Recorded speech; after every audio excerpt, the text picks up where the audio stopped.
all. Good evening. Good evening, sir. Oh, enough. We'll stop that because this good evening goes to till tomorrow morning. Good morning, sir. Yeah. Good evening, sir.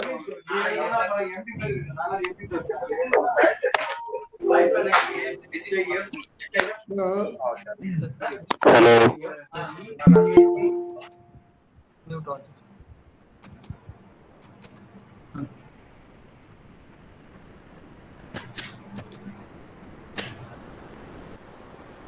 so yeah, we have reached actually third day, and this is actually the fifth lecture, which we are going to actually cover.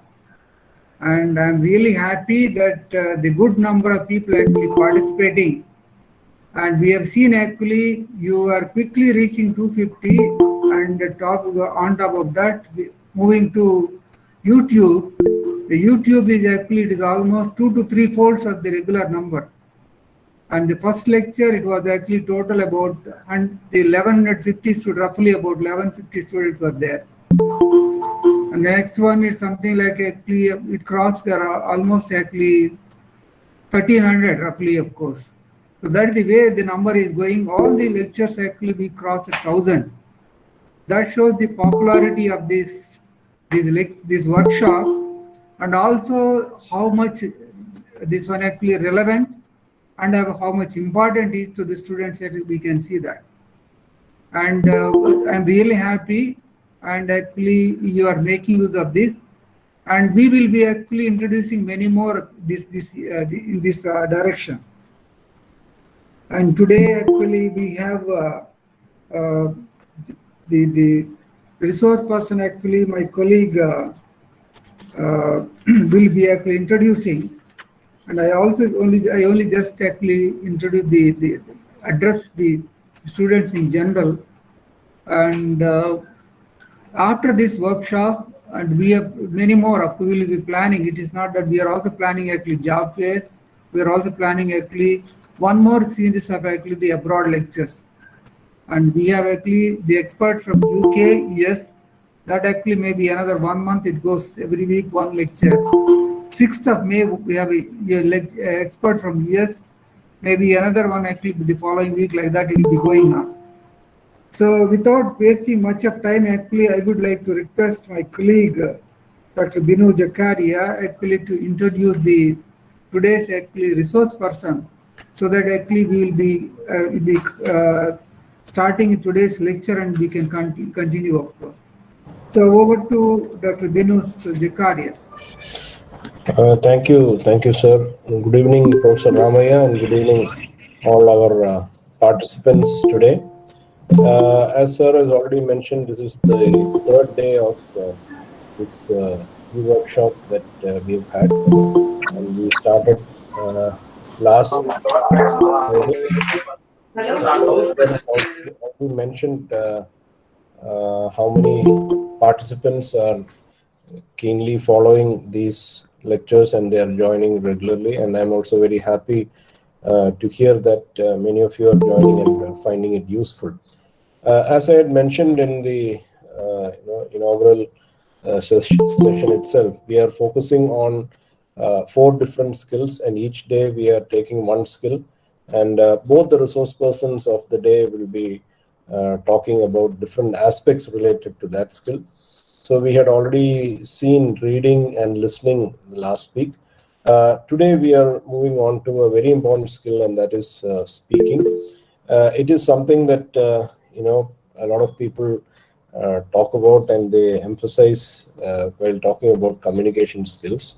Our resource persons for today will be talking about aspects related to speaking that are generally prominent when talking about placements, interviews, and these kind of things in the corporate world. The first session today was supposed to have been handled by Professor Anand Mahanand from EFL University. However, because of an urgent meeting called there by his Vice Chancellor, we have had to make a slight change there. He will be joining for the second session, and this session will be taken care of by Dr. Arularsi. Let me just briefly introduce her. She has been collaborating with our department in different activities. She is an assistant professor and also the head of the Department of English at Rajiv Gandhi Arts and Science College in Pondicherry, and she is also the NAC coordinator and IQAC coordinator there. She has given several invited talks related to education, soft skill development, women's empowerment, and so on.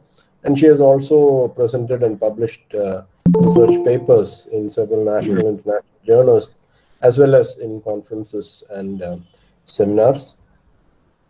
She has been a member of the placement and guidance cell, and she has also trained students for group discussion in her college. She was nominated as the course writer for BA English Literature at the Tamil Nadu Open University, and she has also been a translator in NPTEL and has translated the study material for the UG course. And for 5 successive years, she has also been the NSS program officer and has received the Best NSS Program Officer Award also from the government of Pondicherry. And she has been a member of the Board of Studies and the chief editor of the college magazine. And she has organized many programs related to the development of communication skills in her college. So she will be talking to us today. She will be focusing on group discussions, which is, as I said, something very important when it comes to recruitment, placement, and even otherwise in the workplace. Group discussions and meetings play a very important role. So the title of her talk today is The Dynamics of Group Discussions and Multiple Skills. So without any further ado, let me invite Dr. Arularsi to handle the session. Over to you, Arularsi. Thank you, sir. A very pleasant, happy evening to one and all, especially Professor Ramaya, who is the TD director, and the English department faculty members, and then Binu sir. I'm so happy to be a part of this 4-day program, and I'm so happy, really, like I'm also presenting one of the session. Shall I present, sir? Yes. You can begin.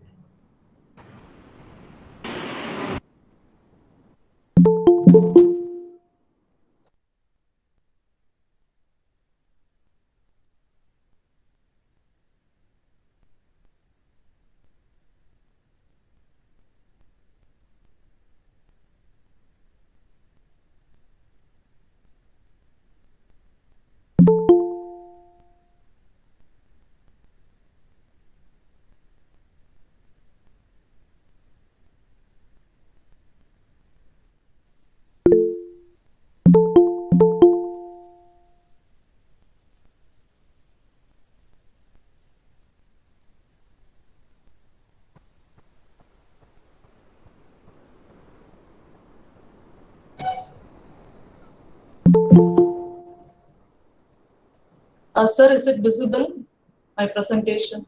Yes, sir. Yes, ma'am. Yes, sir.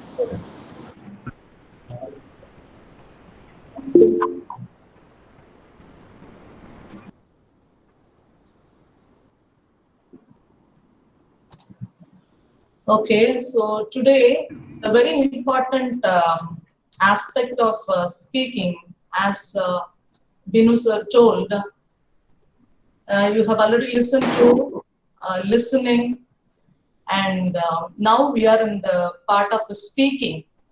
And today I'm going to talk about group discussion, how it is important. And when you come to the service side, how it is of very important for a person to get through an interview. So you would have all listened to, or you would have all heard about group discussion, but today we are going to see the importance, what are the do's and don'ts, or how we have to go about the group discussion. So first, the question would be like, why GD? Shortly called as GD. Why group discussion? why it is not always one-on-one or one-to-one interview.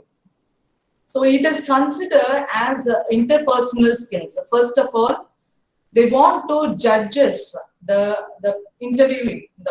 They want to judges, and this particular GD is to separate the chaff from the grain.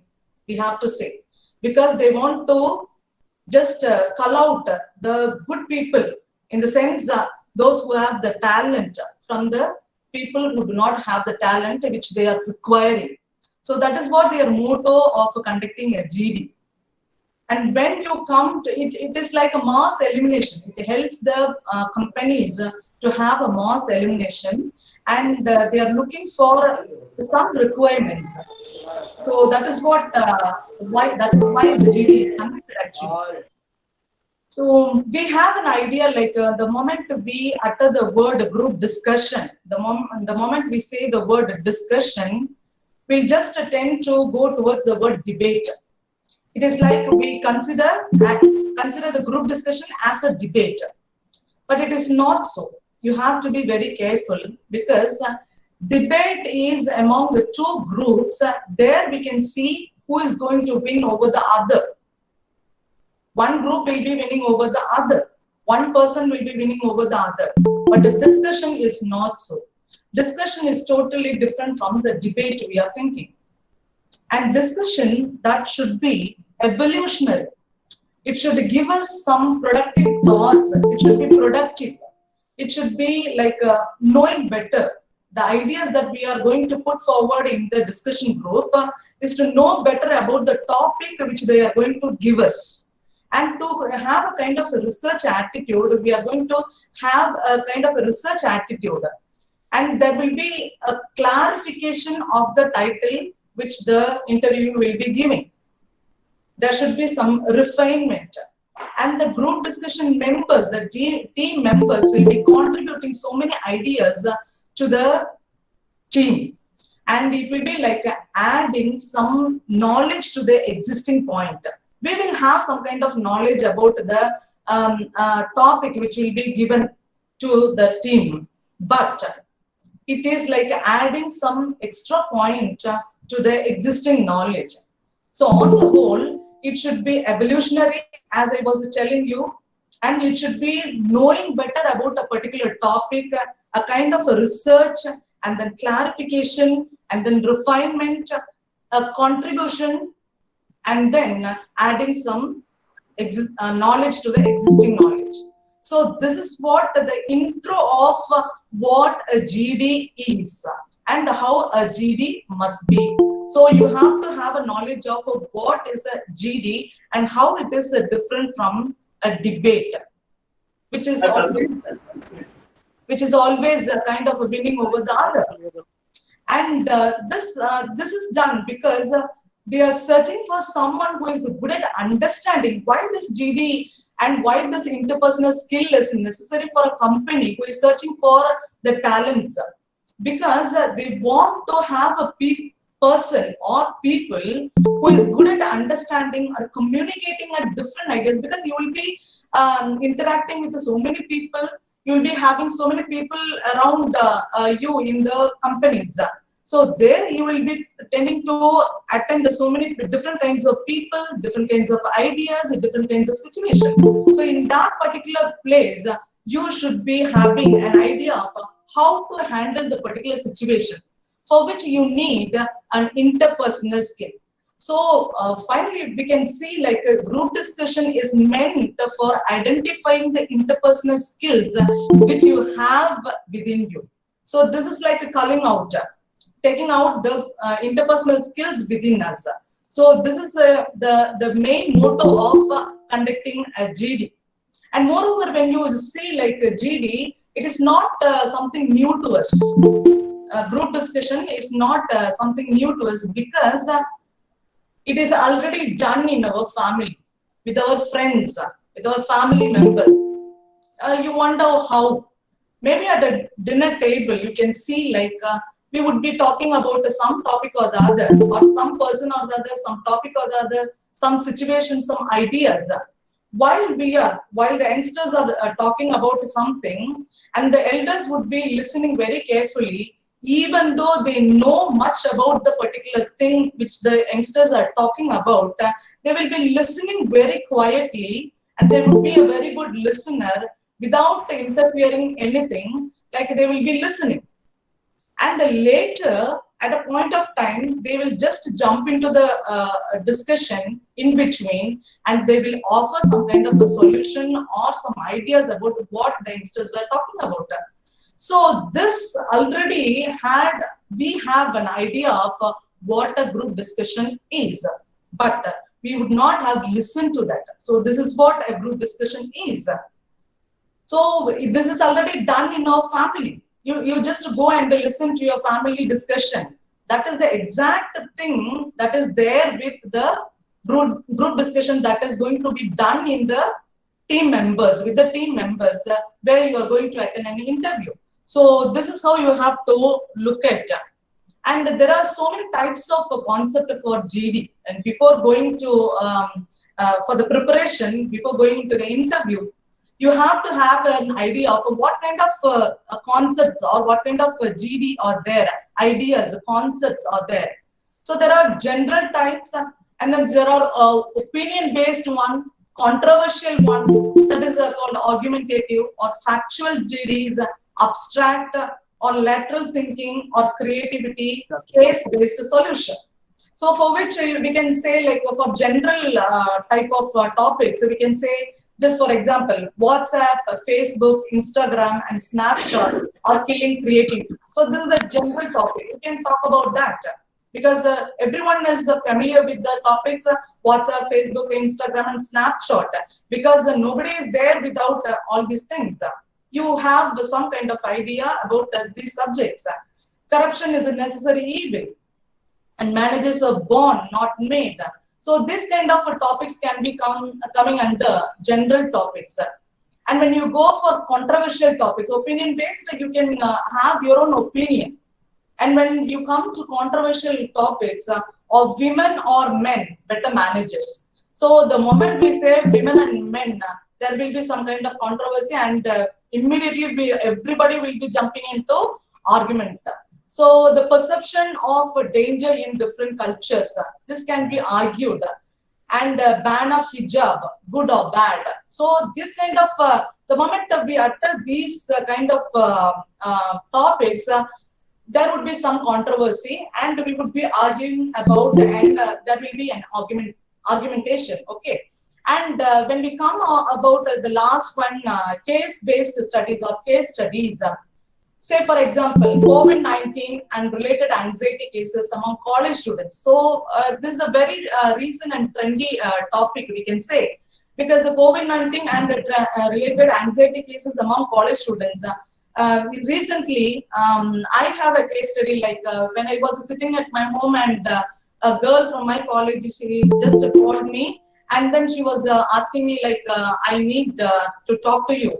And I was asking what, and she was saying, like, I feel like committing suicide because I feel depressed at home. So what can I do? Just to give me some kind of a counseling. So, and I talked about so many things which would be motivating her. And finally, she was asking for some one good book to read. So this is like, it can be taken as a case study, and you can talk about that.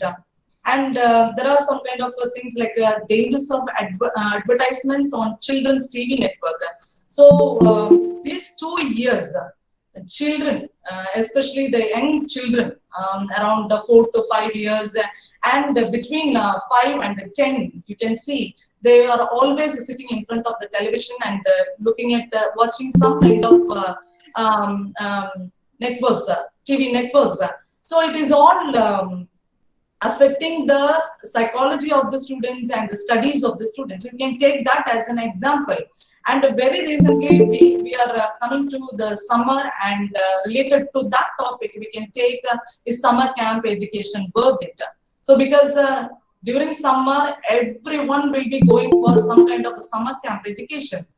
But we can argue over that, which is worth it or not. So this kind of topics can be given. It is not, I'm not saying like exactly same will be given. And topics like general, opinion-based, controversial topics and factual, about facts, okay? And case-based topics which can move towards a solution-based. So which can go towards a solution. So this is what about the types of GDs. And regarding the very important part is preparation part. Even going before I'll just move slowly into the GD place. Okay, you can just imagine we are at home.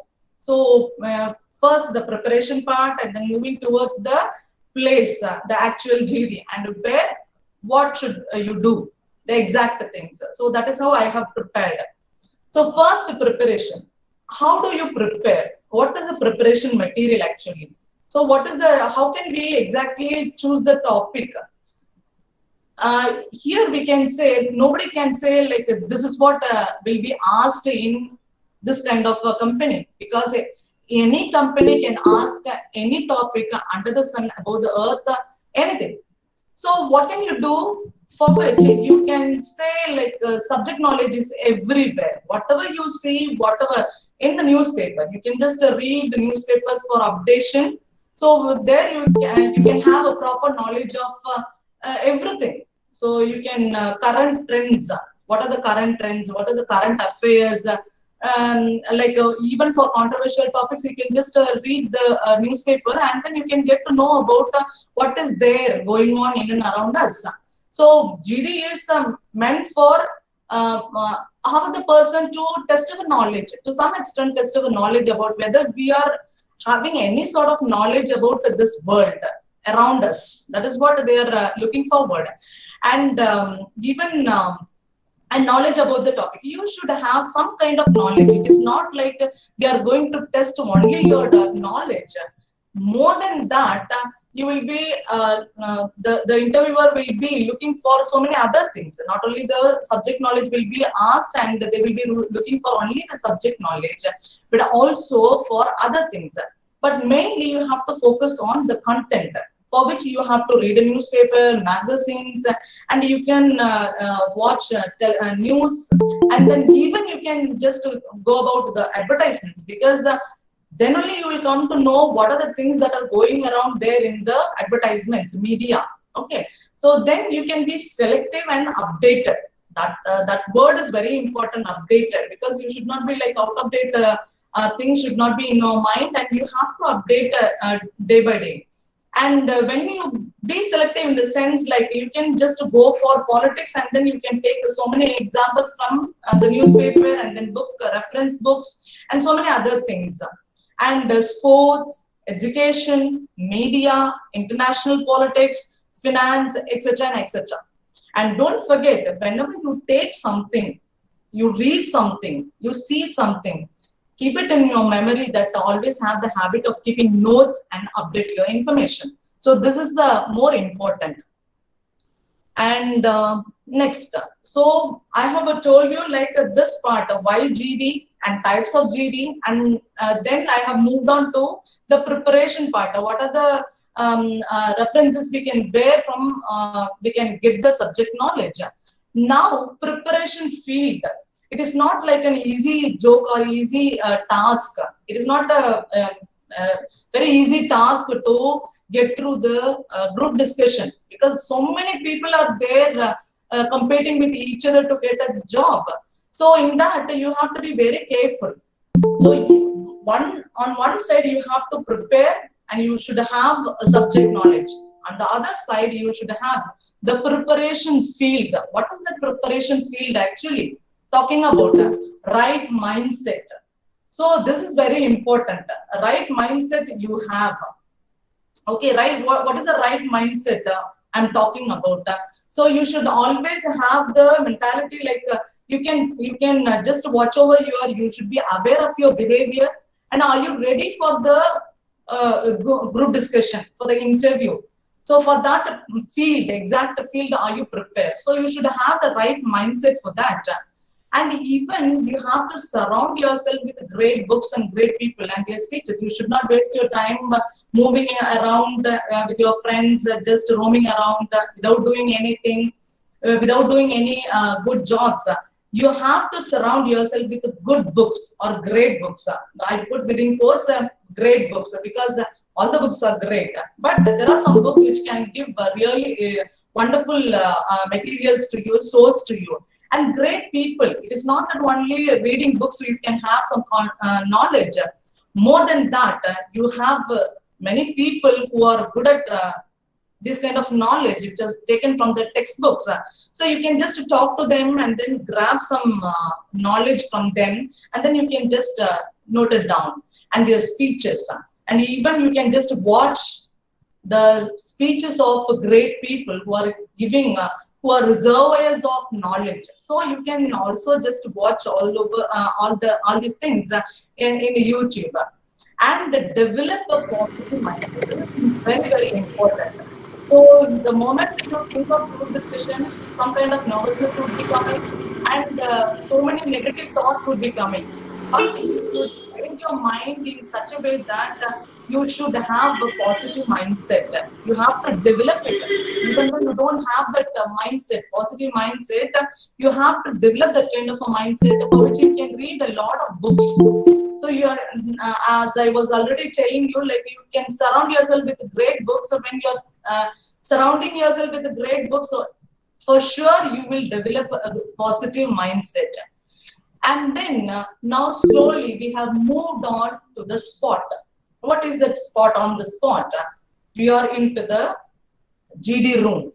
We are now going into the room, and you can just imagine that we are going to enter into the room. I'm slowly holding you and bringing you to the room now.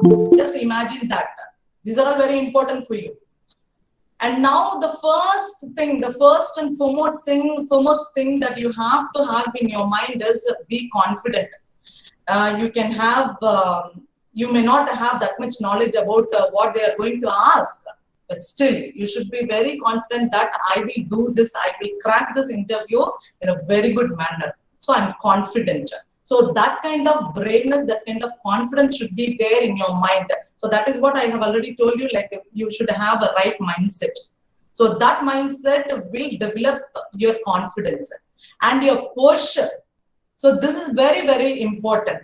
The posture, how you sit, how you stand, how you shake your hands with the team manager or the manager who is there, who is going to conduct that particular GD. So your eye contact, your body movements. So these are all very, very, very important. You have to have an eye on all these things. And initiative, how you are going to initiate the group discussion and how you are going to giving intro. So how you are going to say your purpose, how you are going to agree. So all these things are important. I'm going to talk about all these things one by one. And more important than anything else, you should be having a notepad, because when somebody is, so I will be telling all these points in the forthcoming things. Okay, now the major point. So far I have set your mind that we have entered into the room, right? So we have slowly started what is what and how we have to prepare, what are the materials, what are the types. So far we have just come slowly, we are entering into the GD room. And you have to, when you join the school, there will be your seniors who would be talking about this is what the school is, how the teachers would be. So these stories will be going around with you. And when you enter into the senior secondary, the same story will be there. And when you enter into the college, and again the myth, this is how the college will be, and this is like a college life will be. And the same would be for group discussion. There is a myth that is always going around this group discussion. What is that myth? Like this or that, but I should say like this is somewhat with a wrong impression and ideas, because the first timers who is going to attend the, or who have already attended, okay, the people who have already attended the interview for the first time and had the GD for the first time, they would have misunderstood, and those who have not cracked the GD, see, underline the word, those who have not cracked the GD or those who have not understood it properly, those who have been rejected, they would be creating this kind of myth about GD. So what are these myths? Okay, what are the stories? So they would be telling you, like in the previous slides, I was telling you, GD is totally different from debate. So they will be saying you should be very aggressive. You should not leave any other person to take your points. You should speak more. You should be talking and talking and talking. You should not allow anybody to talk. And you should always speak in favor of the topic that is given. Otherwise, the manager will be getting angry. Okay, because that is how they will be giving marks. They will give scores. And you have to cut down your opponents. You should not leave your opponent to talk. You should not allow your opponents to talk or make others agree to your point. You should make others. You should convince others to agree your point. And also, you should be an individual speaker. You should only be talking and you should not allow others to talk and project yourself in style. So these are all the myths that would be going around GD. This is all bad. It is not so. So what is exactly GD? It is not exactly GD. Okay. So then what else? For what the GD is conducted? What are they going to see from us? What are they trying to prove, or what are they trying to see from us, for which we will be given scores? So these are the interpersonal skills for which the managers or the people who are going to conduct the interviews will be evaluating. Based on these skills, the interviewer will be judging us. Okay. First one, fitness. What does this fitness mean? They will be judging us. On what basis? Fitness meaning how we are having our body fitness. In the same sense, we will be having our mind, psychological fitness. Whether we are fit to be in a place working. So what are the things? There are some criteria based on which they require, the company requires some criteria. So based on those criteria, they will be judging us. So whether we have that fitness, meaning whether we are fit enough to work in that particular place, in their workplace. So that is what they are trying to focus on and see in us. And then next one, the team player. Whether we are able to, or whether we are having the ability to play in a team, work in a team. Because so many people would be talking about the leadership quality. It is wrongly understood like when you say that leadership quality, it should be like I am standing alone from others, ahead of others. I should not go and mingle with other people who are in the team. It is not so. We should be very flexible. That is what the next point is, flexibility. That is what they are trying to see in us.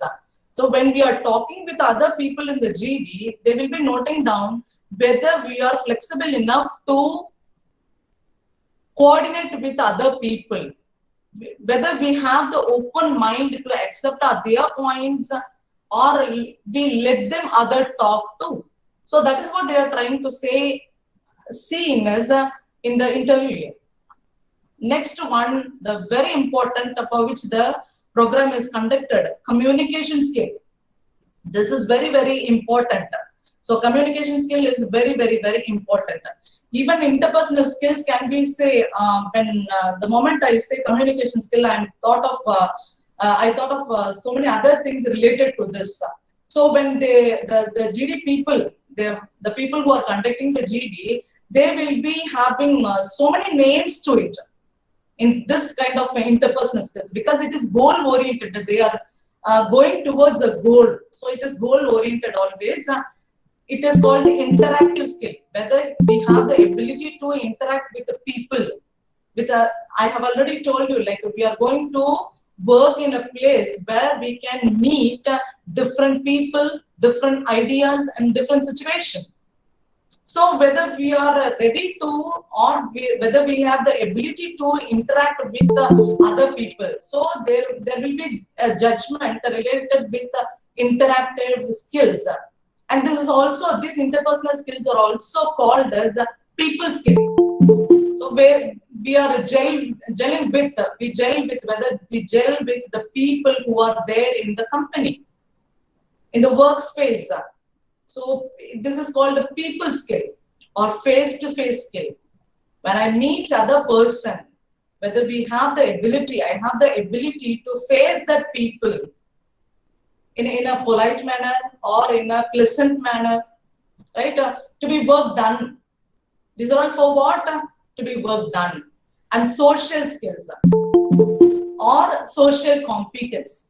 These interpersonal skills are also called social competence or social skills. So these skills help us in different levels. How? Because in the workplace, we are going to, this will be working out between the employers or among the employers, one to one, or between the boss and the employer, how they will be gelling with each other, and between the peer groups. Even at, not only, this is not only applicable to only the IT industry or something like MNC companies, not like that. Even in our schools and colleges, you can now see there are so many videos that are going around, circulated through the WhatsApp, and we could see like what are the status of students, situation, the educational scenario of the world, especially in India. So we could see like how this COVID-19 has affected these people. And so at that level, at school level, at the college level, or at the university level, even there we can see with these interpersonal skills, we can coordinate with the student, the kind of a student-teacher relationship. That is very important. As a teacher, I should say like these interpersonal skills are very, very important to have a very good teacher-student relationship. Even in our personal life, it is not like only for working, we should have this kind of interpersonal skills. It is even to maintain a very good relationship in our personal life, even with our ups and downs, or the sisters, brothers, or with mother, father, or with any relationship, between or among relationship, these interpersonal, that is why it is called as a people skill. So this should be, we should learn this kind of things. So based on these things, so fitness, whether we are having the ability to play in a team, whether we have the ability to be flexible enough, do we have the communication skill, or do we have the knowledge on various subjects? So it is not that you should have, you can think like how can one be, how is it possible for one person to have knowledge about all the things above the, above the earth and below the sun? You can ask, but it is not so. They are not going to see your in-depth knowledge in that particular subject. They will be looking forward whether this person is aware of that particular subject, whether they are aware of the current trends, current affairs that is going around, that is around them, for which they will be conducting the GD. And the spontaneity of subject knowledge, even if they are not aware, they would be having some kind of knowledge that they are able to give it spontaneously. So that is for what the GD is conducted. And more than that, diction and pronunciation, how your pronunciation is, because you would be, as I was telling you, like you would be facing different kinds of people, different language people, different culture people. So your pronunciation should be understood by the people who are not even aware of that, the lay people, so to say lay people, the customers, consumers. And then very important thing is body language and posture, and of which I am going to talk about in the next few slides. And evaluation is done based on these criteria also. As it is already said, subject knowledge, and more than anything else, this is an era of information. So information is knowledge, and knowledge is power, right? So creativity, wherever we go, we are looking forward for creativity, that is otherwise called the lateral thinking. Edward de Bono is known for this kind of lateral thinking, and Six Thinking Hats is very popular for that. You can just refer to that text. And more than anything else, how you have the creativity when you have the original ideas. When you have the original ideas, automatically creativity pops up. Okay, so that is how. And your voice, it is not like it should not be like a sonorous or like it should not make us to sleep, or it should not wake us always, right? You should maintain the tone. It should not be monotonous. So you have to vary your tone and the body language and the flow of thought. How you are giving your ideas? Is there any flow of the thought? Are you giving the thoughts in a flow? And moreover, anything else, initiative. And the important thing is the leadership quality. Are you possessing the leadership quality? Because at any point, you may given that kind of position, leadership, for which you need confidence, first of all. So based on these things of confidence and listening, logical and analytical ability, so based on these criteria, you will be evaluated.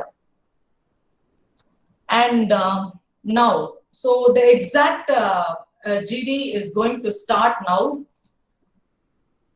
and for which the interpersonal skills are functioning at two different levels for two different advantages. One is completing the task. So for why is this GD is conducted? Completing the task and to strengthen the group. I was talking about a leadership quality for which you need to strengthen the group or maintain the group. So this is what all about it. And we are now in the next part, start, get, set, go, meaning we have come to the place. So we have come to the place. Here, the very important thing, this is where you have to be very careful. There is an old adage, there is a proverb like a well begun is half done. You would be aware of this adage. So what you have to do is, if you start, you have to grab the attention first of all. How you would grab the attention? So, so to somehow or the other, there will be some 10 people who would be sitting there, and you have to grab the attention with some simple introduction, or just you can raise your voice. Just to say, for example, may I start the GD? So you can take the opportunity, or otherwise it is also good. If you say, for example, if you are scoring 5 points for taking the opportunity, you would be given 6 to 7 points for giving opportunity. So that is more important. Yeah. However, like taking opportunity is important, and on the same time, giving opportunity is also very important. So how it is important? You have to start. You have to grab the attention by starting the discussion.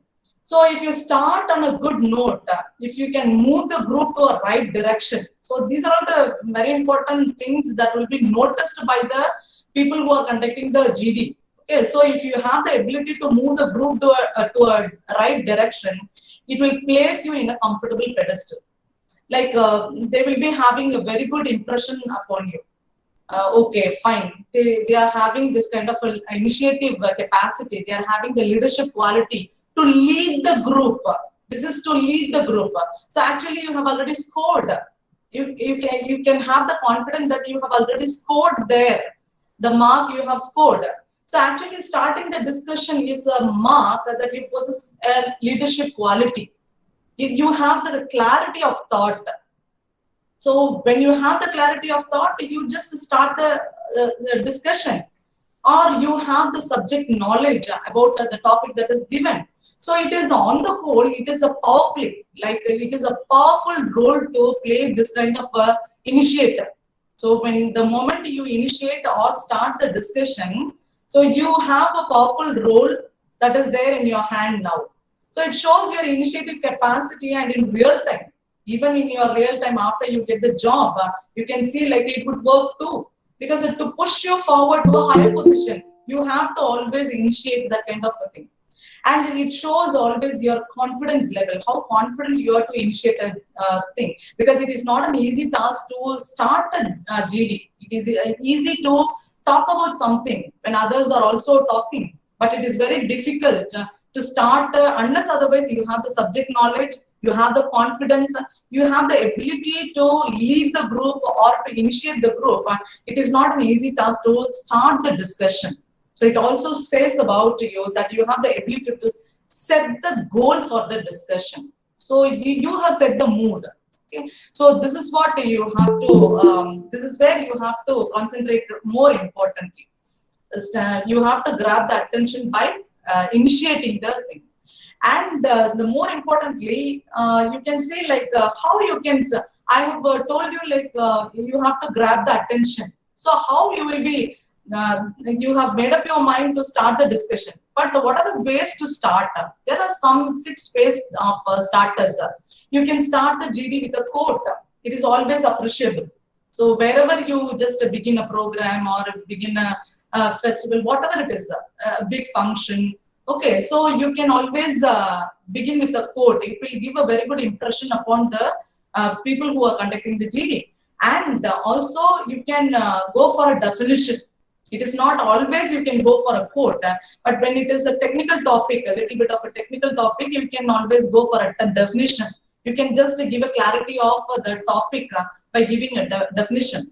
Or else, when I say like opinion based, you can just give a story. You can just start the discussion with a story. But it should be, you should have that in mind. It should be crispy. You cannot just make everyone sleep by singing a lullaby and telling a story to a very long time. So it should be very crisp. And when you go for a factual ideas, there can be some kind of a statistics, figures and data, and you can just start with a question. But see to that, it should not be floating on the air, floating on air. Because you should ask a question and just like a teacher, you should not look for the proper answer. When the moment you ask a question, you just go with a response too. Okay. And then you can always, this is where you can just grab the attention by giving a shocking statement.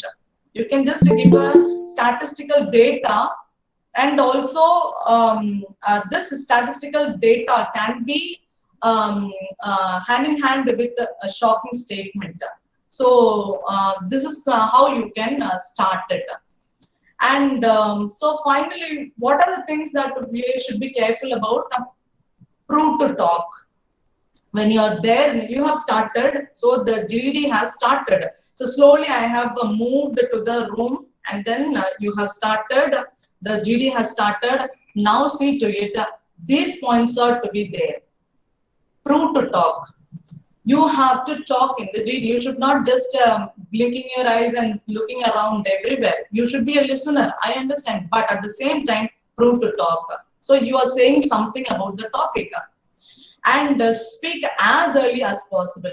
Because there is a danger of something like when you talk a little bit late, all the points would be exhausted. So, and you would be blinking for some other points. There would be no points to talk about. So it is very good that to speak as early as possible, and even if the topic is familiar. Without any familiarity, you cannot just start speaking, because you have to cut a sorry figure there. And then predict the space. Predict the space in the sense like whenever you just have some kind of space, when there are nobody to speak, you can just grab that space and you can prove your points.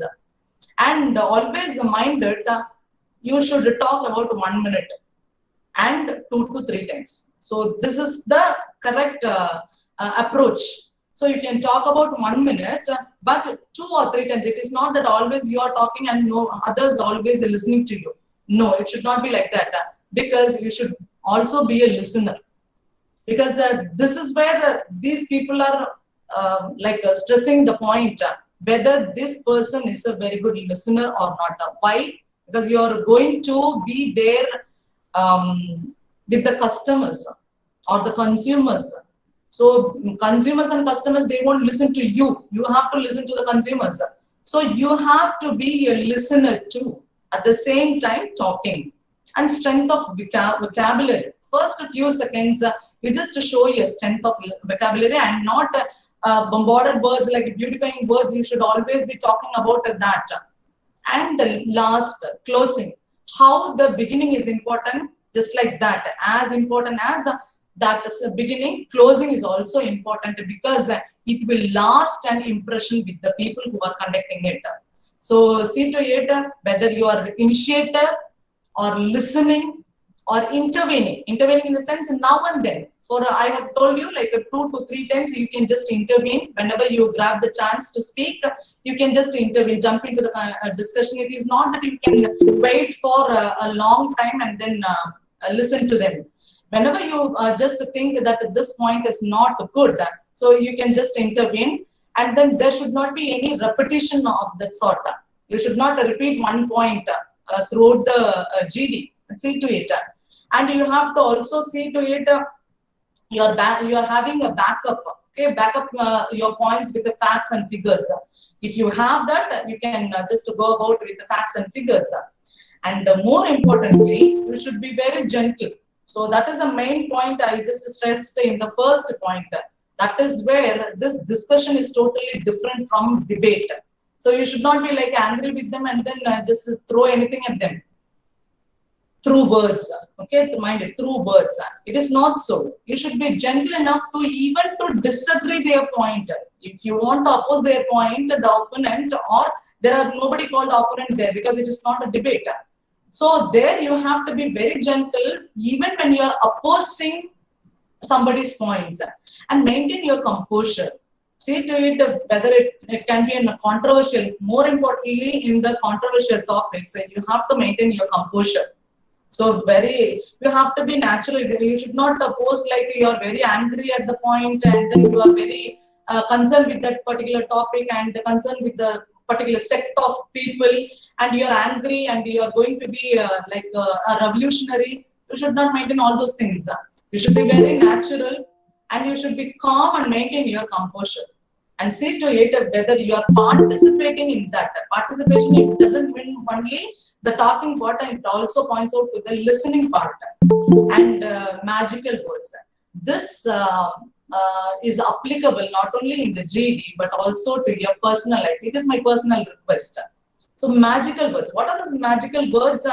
Wherever you go, that there are some 3 words like excuse me, thank you, please. Please do suffix or prefix with all those things. So this will help you to crack so many magical things for you. Okay, and think before you speak. So you have to think and you have to see to it whether you have the space to interfere. And till that point, you have to think whether you can speak this point or not. Abruptly, you cannot jump into the discussion and say whatever points come to your mind. You have to be very careful whether it is okay to say this point or not. So say what you feel without going in favor or against it. It should be like judgmental, like it should not be very biased. It should be the fact. So what is what? Okay. So this is what you have to see to it. And so for which I have already told you magical words. So how you can just intervene or how you suppose or oppose or support their ideas. So you can ask you can ask excuse me, or you can say like I endorse your statement. These are the things that are there in the GD. So you have to have these words. I endorse your statement when you are accepting their statement and you want to add something kind of that sort. And you can you can say when you're not agreeing with the other's point, you can say I'm sorry, I do not agree. So you're not supposed to say like I disagree with you totally. What you said is completely wrong. I don't agree to you. So you have to be very polite and you have to ask, I'm sorry, I do not agree with you. And when you add to some more points, you can say like in addition to that. use kind of words like respected, or when you address the higher authorities. Okay, so when you accept and add some of your points, you can say like, I second your opinion. I don't, when you're not getting their points, I don't, for clarification. So I don't quite get the point. Can you please clarify? So these kind of magical words can be added value to your GDs. And the most important things come here.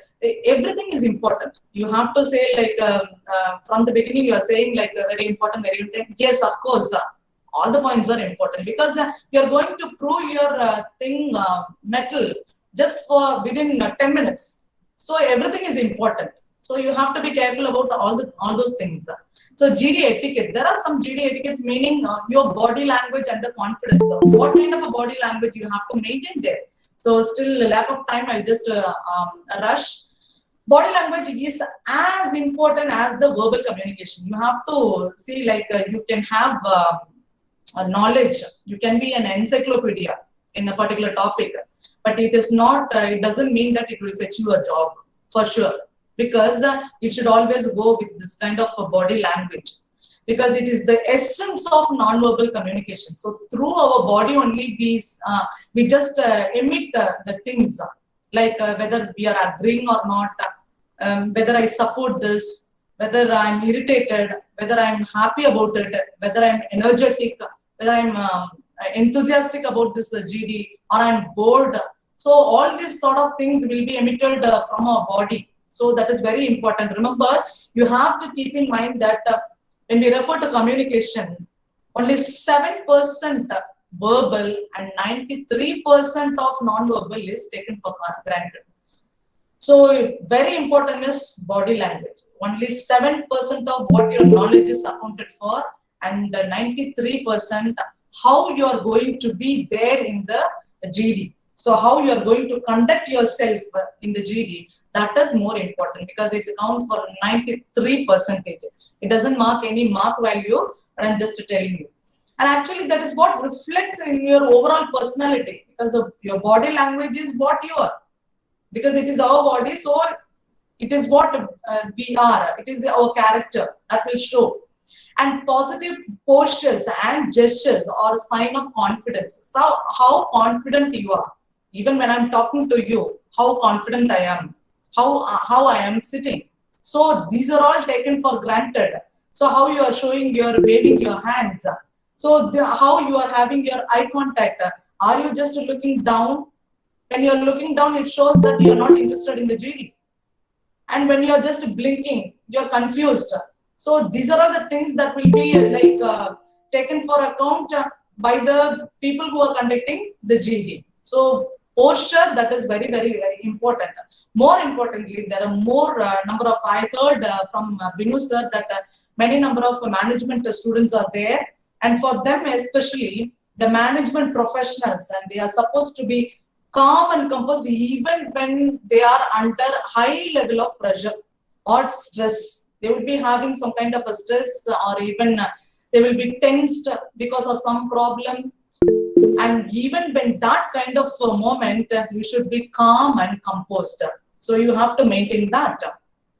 And the position and the sitting place, just as a sitting posture place, that is where you are seated, is also important. In where you are going to sit, that is important, because you can grab, when you are asked to sit in a particular place, you can just go and have your seat. But when you cannot say and being stubborn or adamant, no, I will not sit here.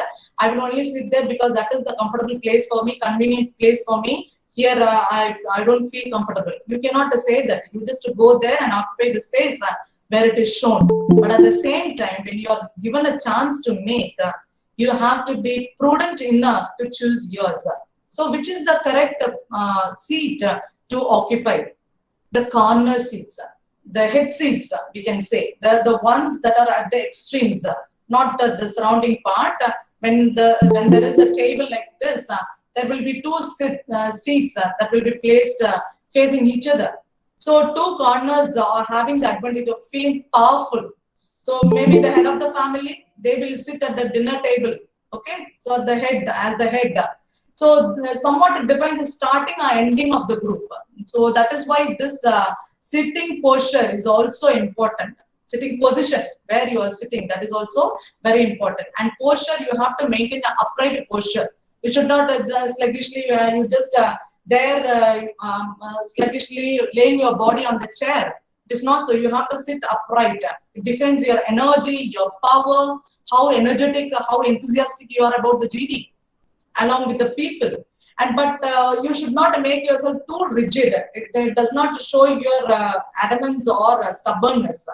Next is the position of hands. So many students have asked me, like whenever we have the kind of group discussion preparation, the students would be asking me like where we can have the hands. It doesn't mean that now I'm having the hands on the arms. It doesn't mean that.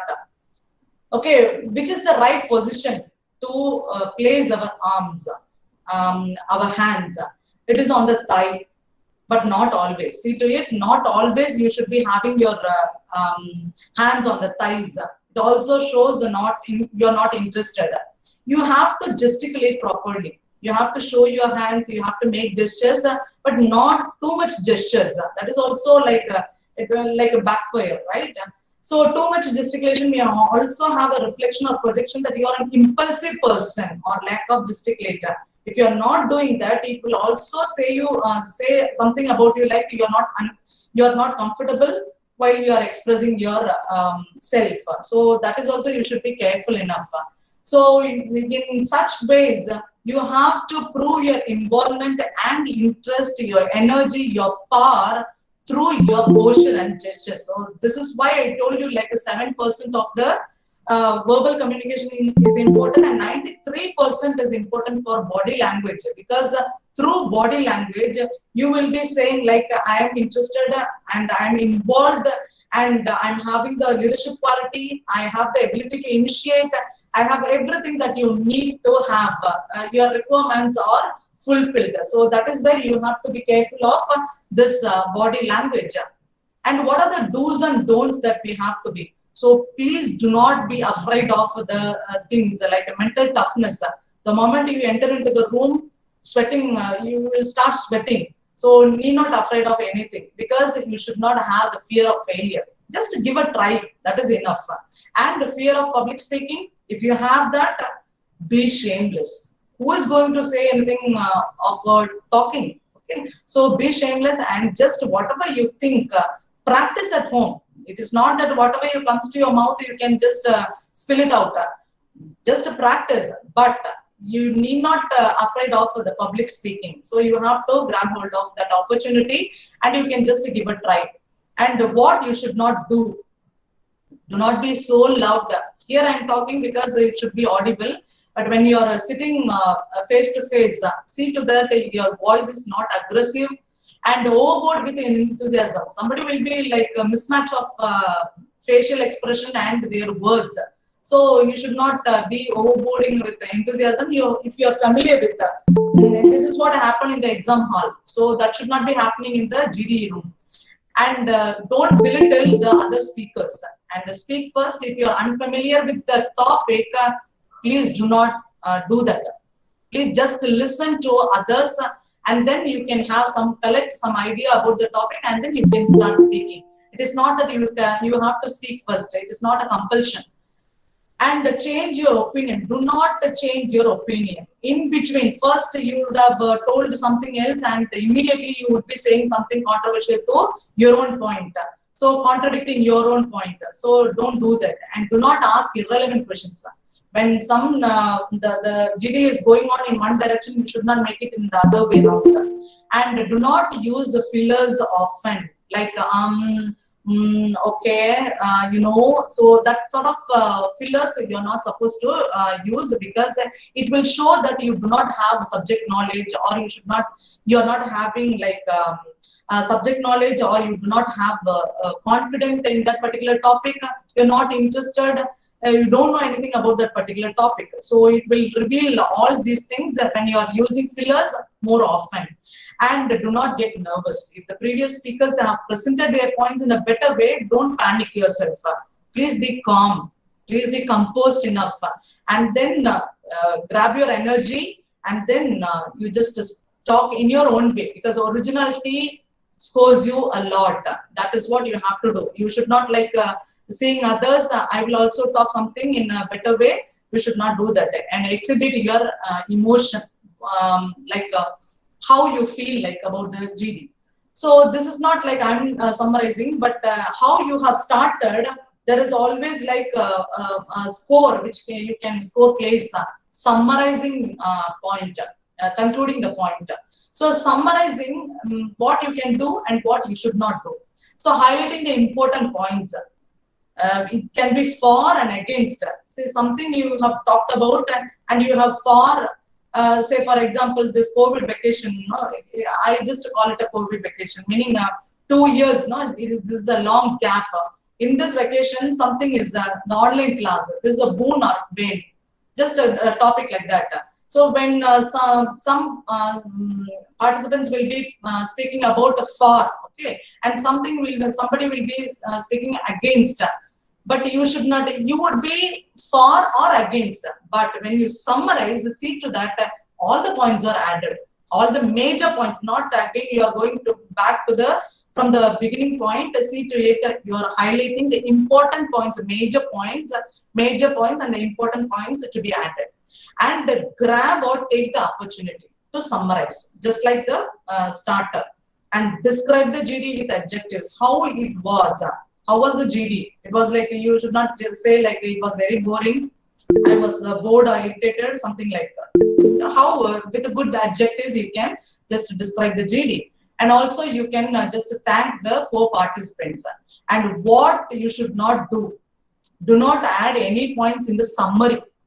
In the final part, you should not add any new points. Probably you would be like, all of a sudden you should be having your memory waken up, and then you should not add at that point of moment. And do not add your own opinion. At that particular time, summarizing time, you should not add your opinion. This is what I feel about this particular topic. And keep it short. It should be very crisp. And no personal opinion, no extra stories. It should be maximum 1 minute. And now my summary, meaning the whole thing, what I have told you, that is what. So I hope you should be the winners. And what are the things that we should be having in our mind? The subject knowledge, see to it whether we are listening, whether we are presentation, how is our presentation, and how we are going to be the initiator. Our body language should be composed, and the communication skill is most important. And finally, the cooperation. That is what the most required faculty that is seen by the people, the GD people. Okay, so finally, thank you for the opportunity given, and hope all the best for the participants. Thank you.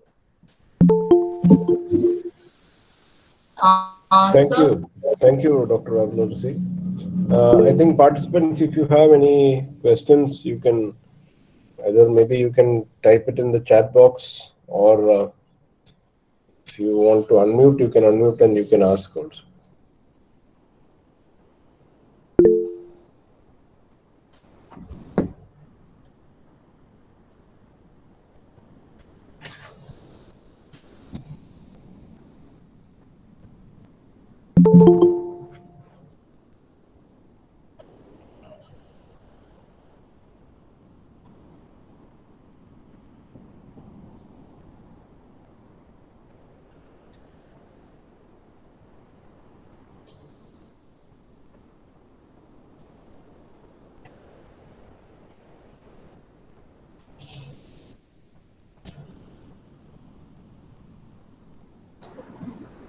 If you have any doubt, you can ask.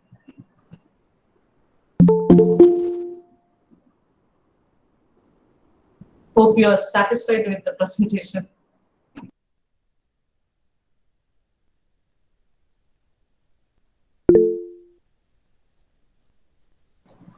Yeah, if it is possible for me, I will send it. Somebody have asked, ma'am, could you please share the PPT? If it is possible, I will send it to Binu sir, and he would probably share the PowerPoint to the participants. Thank you.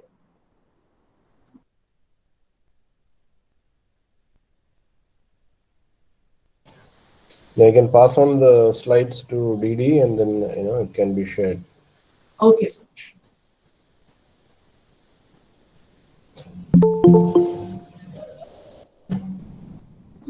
Yeah, you have a question. Yes, we have a question like, what should be our approach when most of the participants in the GD are aggressive? It is a very good question that is asked because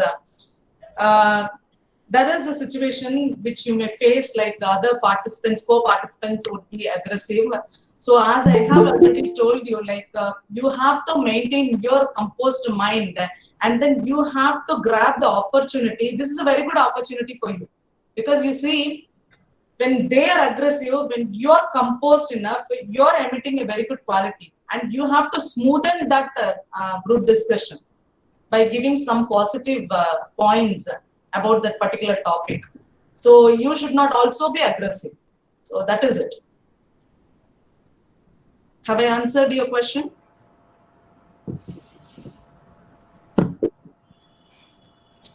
Okay, thank you.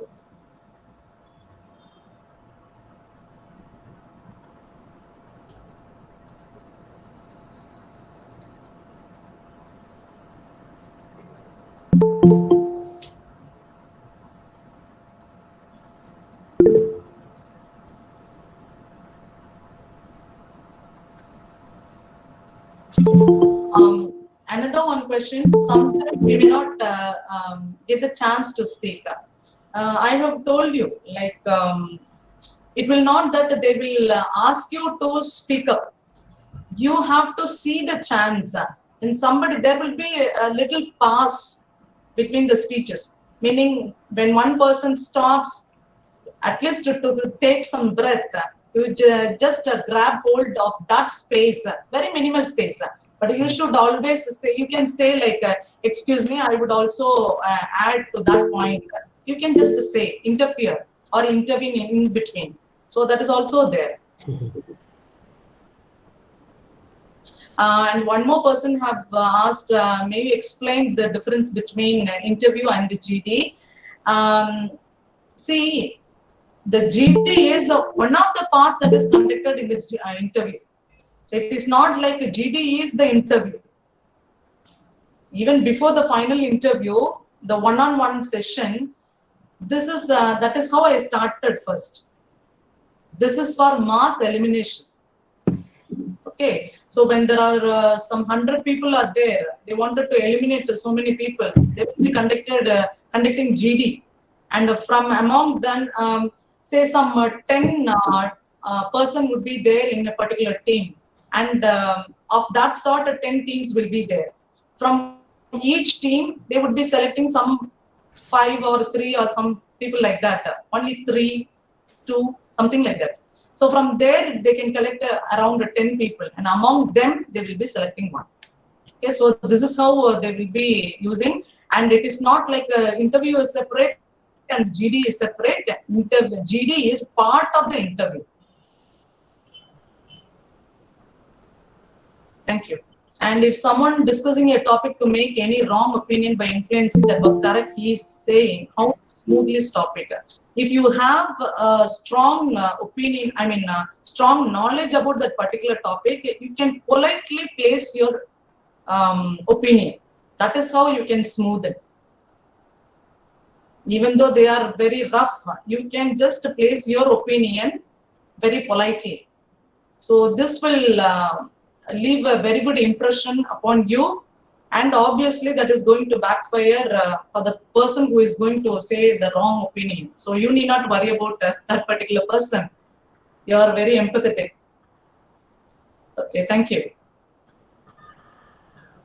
So Umesh, I hope I have answered you.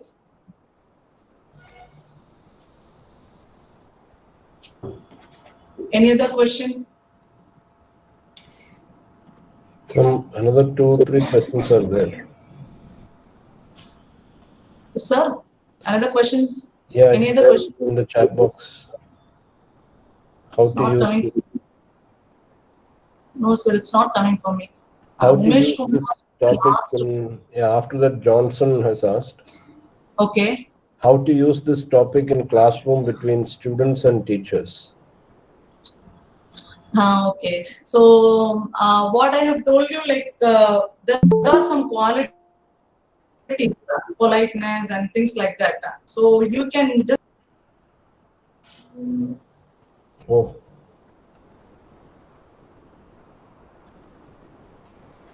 I think she got disconnected suddenly.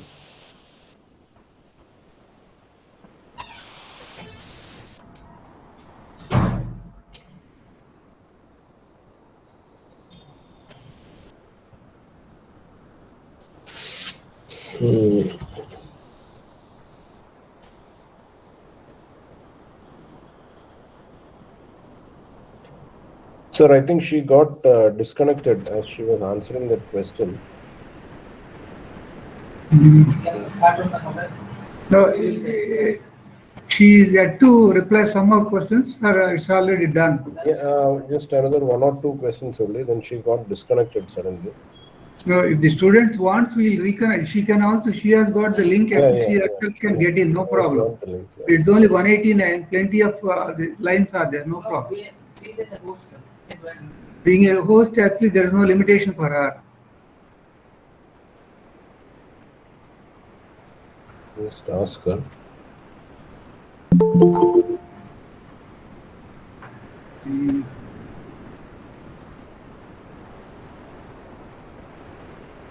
If you have the mobile number, you just call us to connect and then.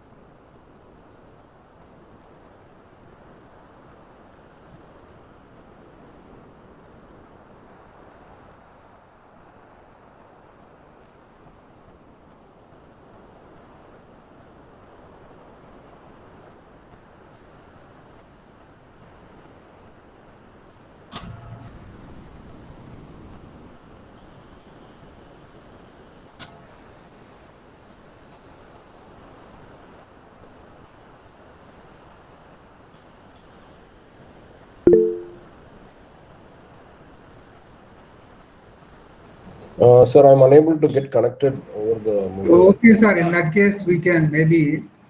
Yeah. There's no point of waiting. Then the next lecturer, of course, we can invite. Yeah. Actually, our next resource person has also joined. Anyway, just to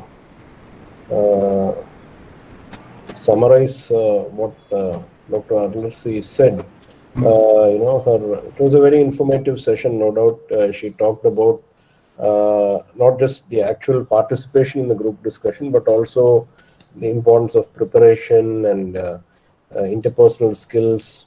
And the kind. Yes, I think she has. No, she's there. No, she's there. You got disconnected, Arun. Again.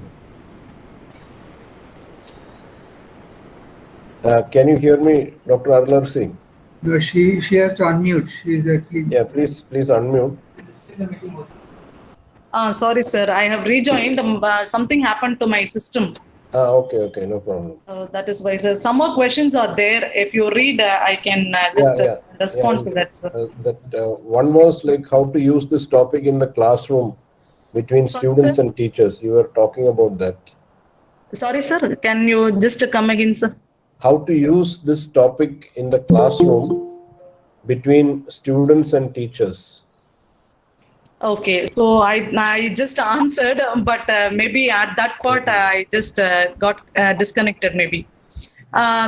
This can also be used in the classroom situation because you can do a lot of things. I have told you like 1 minute, sir.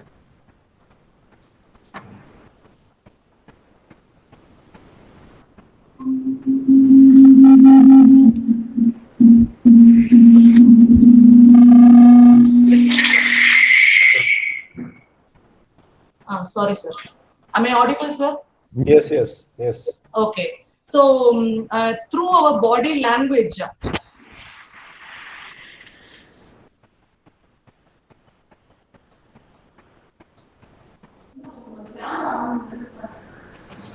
Yeah.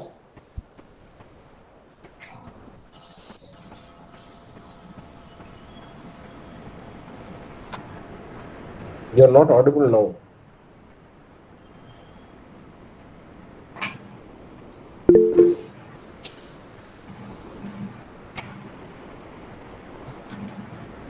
okay, so sorry sir, sorry for the Yeah. inconvenience. It's okay. Please proceed. So through your body language and through your subject knowledge, you can also have like you can also have some kind of impression even inside the classroom situation. Like as I was telling you, how your body language, you can just throw some idea about what the topic is by previous class situations, and through body language you can say like I'm interested in this topic. So this kind of attitude can emit some kind of positivity from you, and through that you can have a good teacher-student relationship. And even among your peer groups, you can whatever I have said of these points related to GD. So you can also place those points, practice those points inside your classroom situations too. So Yeah, that's fine. I think you have answered that question. Another one is, what should be our approach when the GD is moving towards some kind of a debate? yeah, so each one has to be taken care of oneself. That is how I can say. If you are attending a GD, you should be having that mind that you should not go towards that direction, debate direction, because you can put forward your opinion, your points, because you cannot always go for your own opinions. It should not be opinion based. There should be some substantial points that should be proved, whatever you are going to say. So you can just put forward your opinions or points in a polite way. So that is how you have to move forward a GD. You should not take an argument and then pick up an argument with other people. How can you say like this? And I don't agree with that. So that sort of argument should not be there in GD. So it is a discussion. See, you have to understand that they are for some kind of a solution. It is for some kind of clarification, an additional advantage, an additional knowledge. That is how you have to understand this GD. It is not for debate and whether it is correct or not. No, it is not that. You are going to arrive to a solution. It should be clarified. The knowledge should be spread. So for which you have the GD. Okay, fine. Maybe, yeah. Then one more. If you're not aware about the GD topic, then how do you tackle that situation? A wonderful question. I was expecting this question actually, because whenever I talk to the students, they will be asking the same question. It is very easy to tackle. Actually, to say it is very easy to tackle. You know how when you know or when you are very strong at the particular topic given to you, or when you are familiar of the topic, it is very easy to initiate. You can be an initiator. You can start the GD. If the topic is not with your side, you can politely giving the opportunity to the people, those who are good at it, and quietly listen to it. You know something? The people who are conducting the GD will be watching whether you are a very good listener more than a speaker. So that is an added advantage actually. And you should not take that particular thing as an advantage and keep on and being quiet. It should not be also like that. So you should collect all the points from other co-participants and just add some more opinion to it, some more flavor to it, and you present your opinion. So this is how I understood this particular topic. And more than that, you can be the concluder. Not even concluded, you can summarize the point. Because when you are not aware of the topic, when you are not familiar with the topic, when you are not having the subject knowledge, you can just go for the summary. So you can just collect all the speakers' points and you can summarize those points, and it would be fun. Yeah, then the last one, I think you have already mentioned that in your talk. Is it correct to end the GD in a biased way? I think Madam had already mentioned that the concluding part should be one where you summarize all the points, and it should be ended in a very objective manner. It's not, this thing. Yes. And then I think one more question came. What will be the impression if somebody is turning turtle on the GD? Turning what, sir? Turning turtle on the GD. Okay. Something. So that is what. See, what others do that, what others do this. You need not worry about that. You have the magic stick in your hand. So you have the magic wand in your hand. You should be strong at that particular thing. And however it goes, you have to grab it to one direction and you have to move forward with that. And it is very good. If somebody is going wrong, it's very good for you because you will be scoring points. So whatever I have told you, that we have to follow it. So that is it. When somebody is giving that point or this point, somebody going aggressive or whatever it is, somebody going the wrong direction, however it may be, your direction is moving forward. So that is how it should be. Any other questions, sir? Yeah, if the person who turns turtle is me, what impression it will give? That already, I think she has mentioned. Yes. What kind of impression it will give about you as a person who is not steady with regard to your perspective, with regard to your stance, and also with regard to the topic. So, I think with that, I think perhaps we can conclude because we are also running a little late.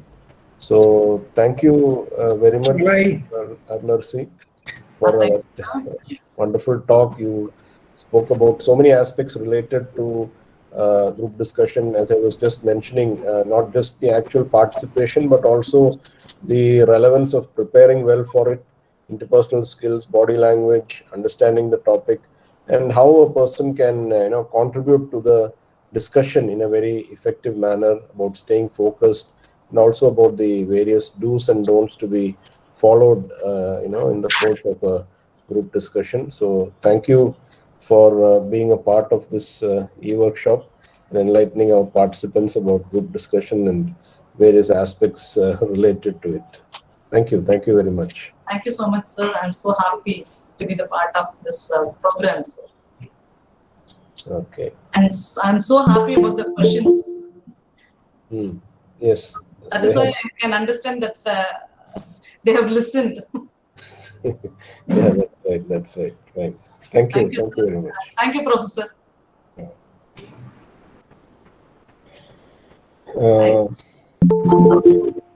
I think we can begin with the second session. Yeah, you wind up and start the second one. Yes. Okay. Yeah. I also thank the Dean of School of Humanities, Dr. Professor Clement Lourdes, for giving me this opportunity. And I thank Professor Ramaya, who is the DD Director, for giving this opportunity. Thank you and have a good day. You're always welcome. No problem. Thank you, sir. Good day, sir. Thank you. Thank you and all the best participants. Yeah. Thank you. Fine. So our second part of today, the second session that we are having, that will be handled by Professor Anand Mahanand. I'm really happy to introduce him. He has a long collaboration with me and also with the Department of English. Dr. Anand Mahanand is a professor in the Department of Materials Development, Testing and Evaluation at the English and Foreign Languages University in Hyderabad. His research interests are in the areas of English literature and also in the area of English language teaching.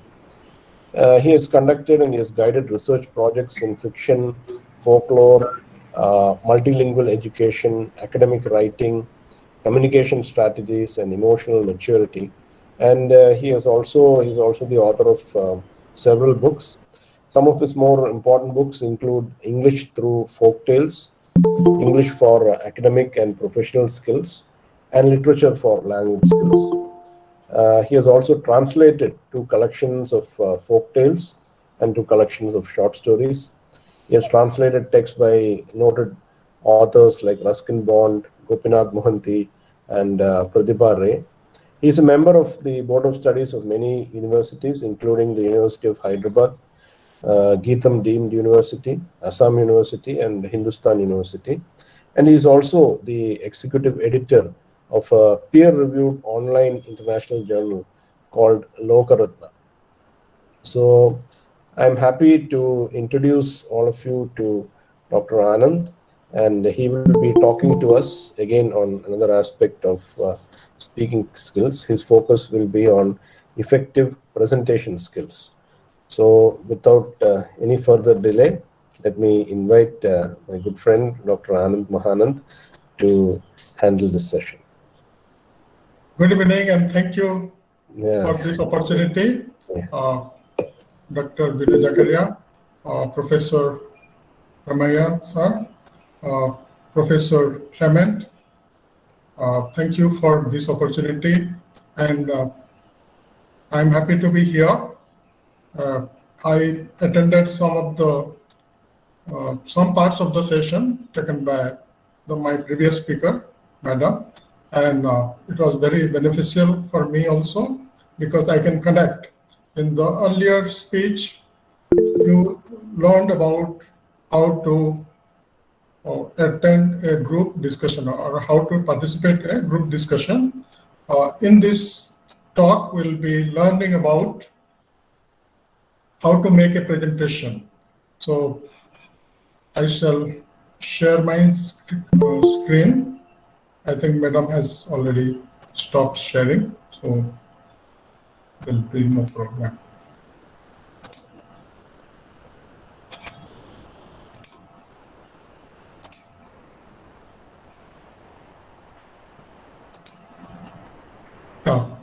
Can you see the slides? Yes, it is visible. Yeah, thank you very much. And I would like to request all participants to take active part, or they should interact, because I have some task for them. They need to take part in the discussion and all. They should speak out. At least a few of you should speak out in this session. All right. So let us start.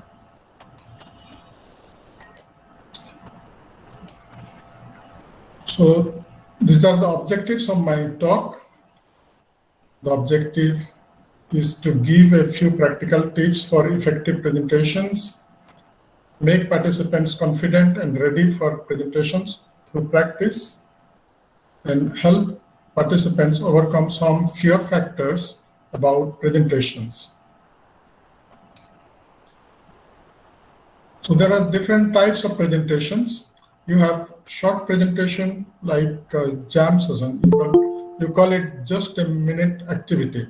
Okay. In short, it is called jam session. Then you have longest presentation, that is called seminar presentation. And sometimes you have to make presentation in interviews also. So that is interview presentation, or making a presentation in the interview. So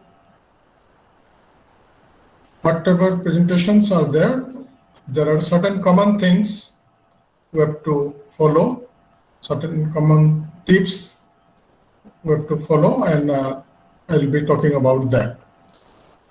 The most common problem we have is the fear or anxiety before making a presentation. And why do we have fear? We have fear because of lack of familiarity with the audience. If we don't know the audience at all, if we are a stranger before them, or they are strangers to us, then there is a chance that the fear factor will go up. We are also afraid, we are anxious because of lack of preparation and practice. We generally, Prof, it seems that your presentation is not visible to the students. You may have to redone again, upload the presentation. Some in between, some student actually I see. entangled with the presentation. It came again. You redo that so that it will automatically go to the Okay, sir, I'll do that. It's visible. I don't know whether. I'll stop sharing and share again. redo that. Yeah. Reshare that. No You problem. can just start again. Yeah. Thank you for telling me that.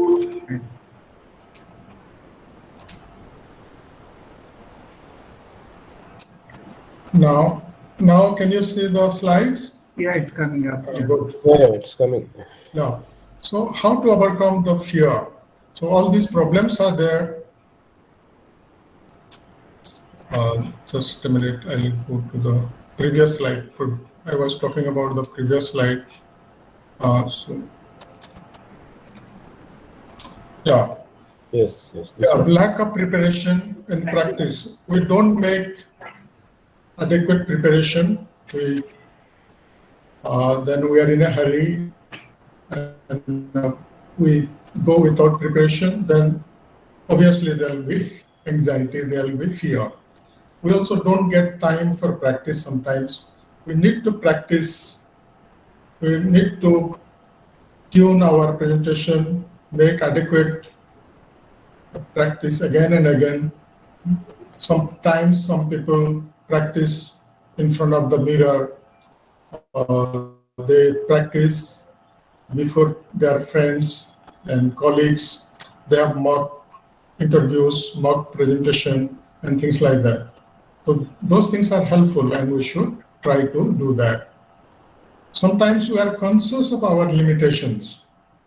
We think that, oh, my language is not good, my expressions are not good, I don't have proper words, I have nervousness. That will make you more nervous. So we should not be thinking about our limitations. We should be aware of that and try to overcome that, but we should not be obsessed with that. Too much obsessed with that, that will bring us down. Okay, so we should be confident. We should think that I am the speaker.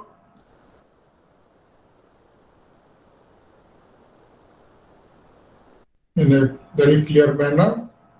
That is not arrogance. Okay, and be confident, have faith in yourself. Think of your good qualities. Think of occasions when you did a good job. Okay, you did a good presentation or people appreciated you. Think of those moments. Whenever you are nervous, you think about those episodes. That will give you strength and confidence. Then lack of knowledge on the subject. As I said, lack of preparation will make us nervous. So we should have adequate preparation and we should do some study, some brainstorming, some homework before we make our presentation. We should equip ourselves with adequate knowledge on the subject. So to overcome all these problems, these are some of the things we can do. One is to know your audience. We should know our audience, who are they, what age group they are in, their education, and interest, general interest. So we should gather some information about the audience that will help us to tune our talk or presentation, and that will give confidence. That will also build some kind of rapport with them. Then know the context. So but do they work, and where you are going to make the presentation? Where are you going to make the presentation? Sometimes it is a good idea to visit that place also. Sometimes what happens, you will be imagining that you'll be standing in this corner and you'll be making your presentation, and audience will be this side. But when you go to the spot, the situation is quite different. The arrangement will be quite different. So it's a good idea to know about the context and the place also. Have some idea about that. You can ask the organizers or make a visit if possible. If you are going to make an offline presentation, if you are making an online presentation, things are different. Still, you should know your audience and some information about them. You are not alone. All have fear. So you think that, yeah, all of us have fear. Many speakers have that, but still they do a good job. Still they speak well, effectively, so without any problem. So it's all right. Once a while, you may go wrong somewhere. So don't worry about that. Life doesn't end there. Okay, so prepare well, study on the subject, do a good homework, gather information, more and more information from different sources that will help you. Then plan, practice, and rehearse. You plan how are you going to make presentation. It should not happen all of a sudden. Means what are the different stages of your presentation? First, how are you going to introduce yourself? How are you going to thank the host who will be introducing you, and the organizers and things like that? So do in a systematic way. How will you introduce the topic? How will you conclude? What are the things that will be there in these? So we have to plan properly. Then practice. Practice makes a man perfect, they say. Okay, makes us perfect. So we have to practice time and again. Read the things we are going to speak about. Even if you are making a PowerPoint presentation, go through the slides, read every sentence, every word, and think about the points you'll be elaborating. Okay, just reading the slide, whatever is written is not enough. You have to explain those points. Practice and rehearse. I told just now that people do rehearse many times. Okay, even great speakers, they rehearse before their presentation, so you should do more. Be aware of your shortcomings and try to overcome them. Everybody has some shortcoming, some limitation. Okay, sometimes we speak by tilting in a particular fashion. Sometimes we will be using particular fillers again and again. Sometimes our body language will not be proper. So just nowadays you can record your presentation and see and show others and get their feedback. What are the things, what are the problems you are able to notice. Okay, so those things you can sort out. Be aware of your shortcomings and try to overcome them. Remember and apply Eleanor Roosevelt's maxim that says, "No one can intimidate me without my permission." That means we are responsible for our nervousness. We are responsible for our wrongdoing. If we are calm and composed and confident, nothing can go wrong. Okay. things will be usually okay. All right. But if you are obsessed with fear, with anxiety, my things are like this, I am not able to do a good job, I'm always like this. So all those negativity will kill you, will spoil your show. So usually we should not give chance. We should do our best. We should give 100% to make things proper, make things go effectively. So before making a presentation, you plan well. Practice, as I told you, you have to make practice again and again and tune your talk. Sometimes you are given 1 hour and you take more than that. That is not good. Sometimes you finish early. That is also not good. Okay, so you tune your talk before you make your presentation. Then if you are preparing PowerPoints, it should be clear.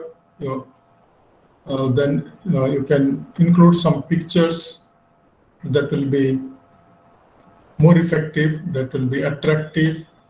Okay, and have data also. Data, if it is related to sociology or management or things like that, you should have data, because data will substantiate things. They will give evidence. Without that, people won't believe you. Okay, so though most of the time these figures may not be correct, but you might have noticed how politicians use figures. All right. So they say figures don't lie, but liars do figure. All right, there is a saying like that. So you have some quotes also. So some quotes that will be helpful, that are relevant to your topic, because that will make your presentation interesting. And some jokes, good ones or decent ones, you can include. As a speaker, you can use that, no harm. Relax before your presentation. And you relax before your presentation, nothing to worry, nothing to be anxious about. Shed your anxiety. Okay. Be calm and composed. And present in a very passionate manner. In a very passionate manner, you should be enthusiastic. You should look very happy and enthusiastic in your subject. Okay, so that people will be interested in your talk, in your presentation. If you yourself are not enthusiastic, not passionate, if you are dispassionate and unenthusiastic, then the audience will obviously not be enthusiastic about that. So all these things one should take care of before making a presentation. This is the first step of presentation. It is before presentation. Then also, to continue that, we should build rapport with our audience. Think about your audience, your aims, and you should be clear in your objectives, aims and objectives. You should be clear and think of their expectations. What kind of people are listening to you, and what do they expect from this talk, this presentation. Then surroundings, the surroundings, how is the surrounding, whether they have a good infrastructure, they have good facilities, the facilities available, and what type of presentation you are going to give. So it will be through lecture mode, or a lecture style, or interactive style, or informative, just informative, or it should be participative, okay, or it should be interactive. That means they will also participate. You'll be asking questions and they'll be responding to questions. You'll be eliciting information from them, and it is going to be interactive. So what are your aims? We should be very clear about our aims and objectives. What are we going to do in this talk or in this presentation? And they should be also aware of the objectives. Otherwise, you think that you are saying something and they think that they are listening to something else, and there is a mismatch, there is a gap. So what are your aims, objectives? That should be spelled out.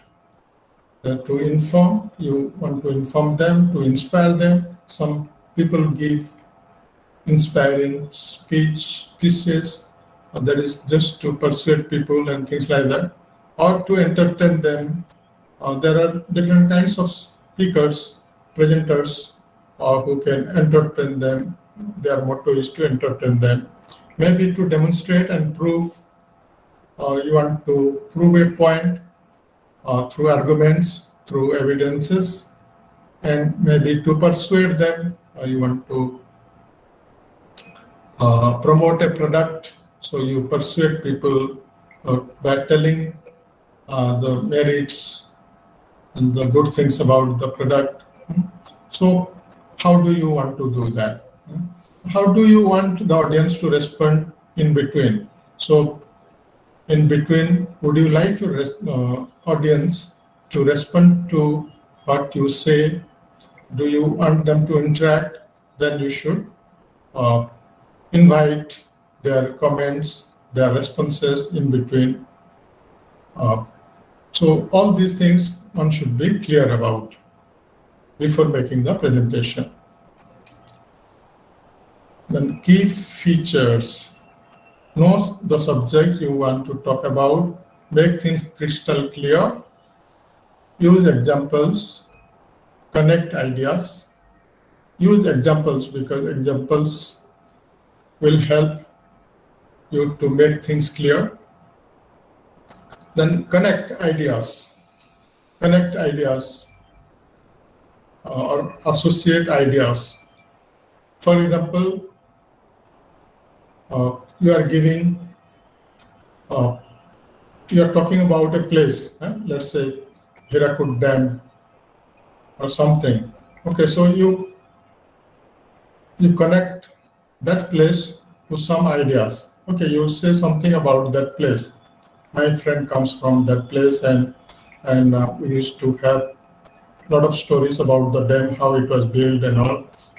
Nehru, the first Prime Minister, inaugurated or laid the foundation stone, things like that. So you connect. Say something more so that your audience will also remember that. Okay, it is about, he spoke about this thing, and these are the stories he spoke, or these were the stories he spoke about. Okay, so use PPTs, videos, and cue cards, and other things.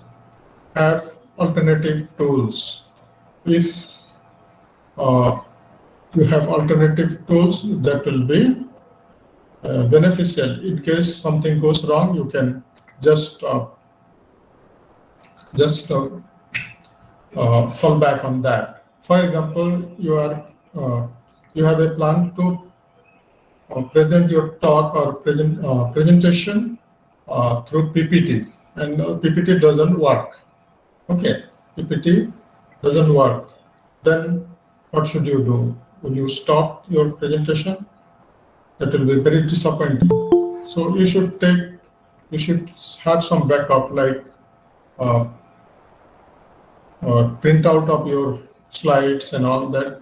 Just look at the points and you can give your talk. That will be the alternative for that. So such things we should do. We should have some alternative. Use your voice effectively. Use your voice effectively.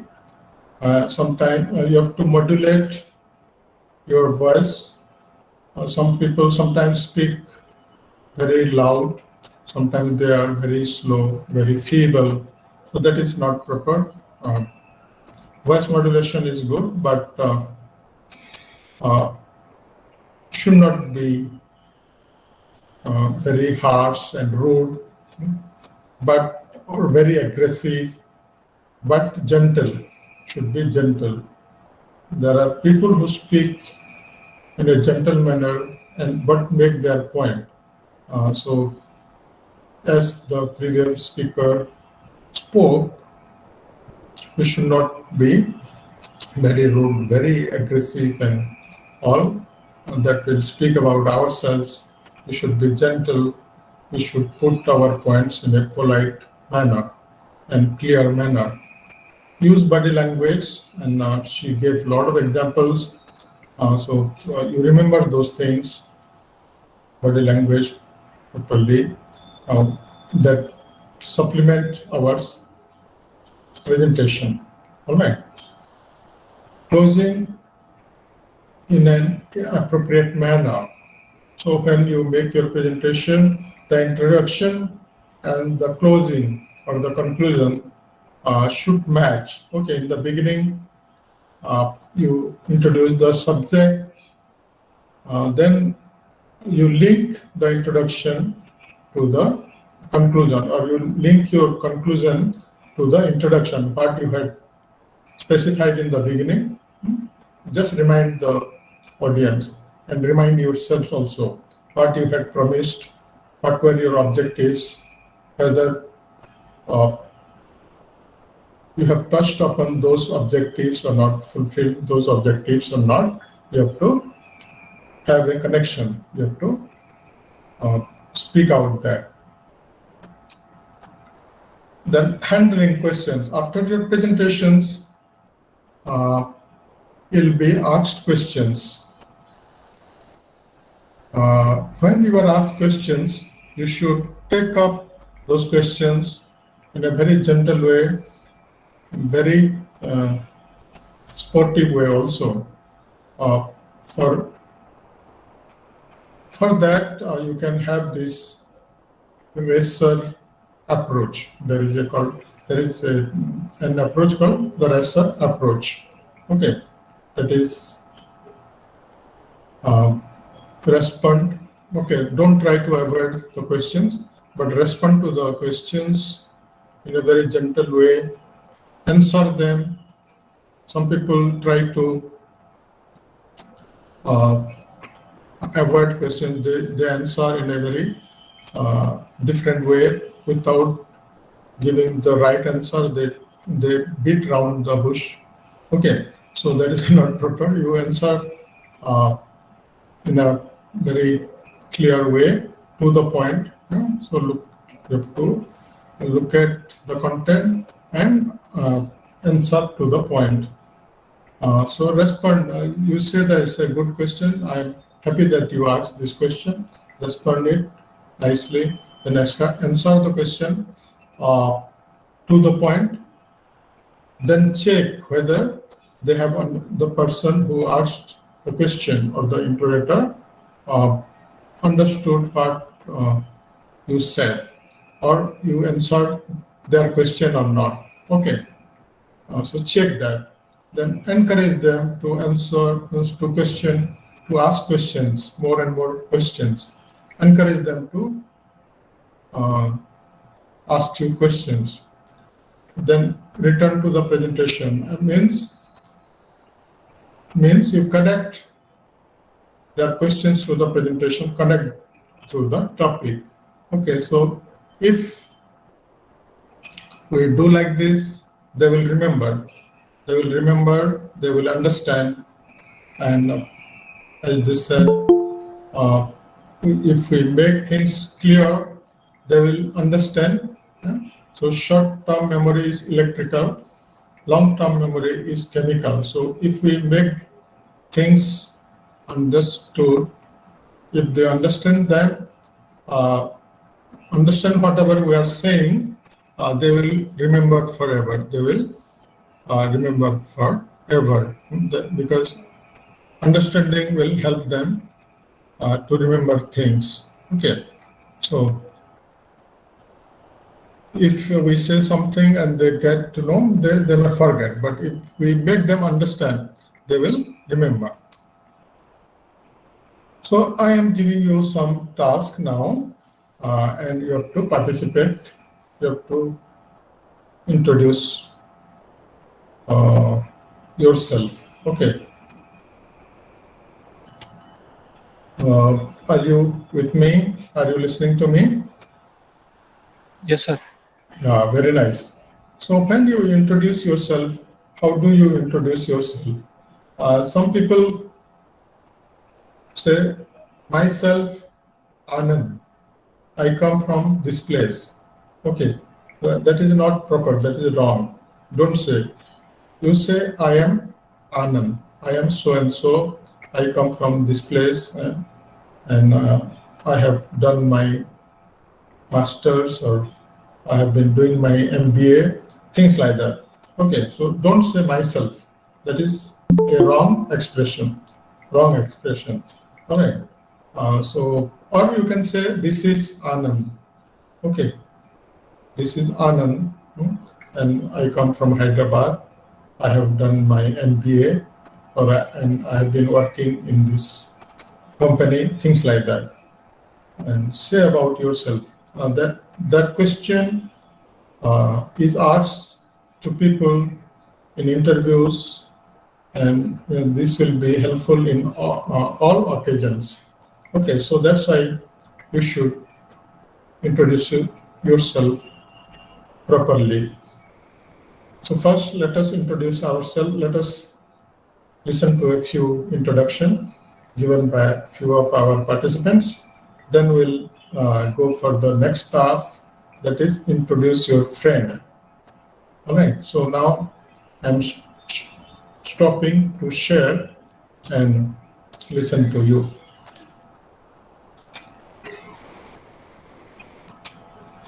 Yes, very nice. So who will introduce oneself?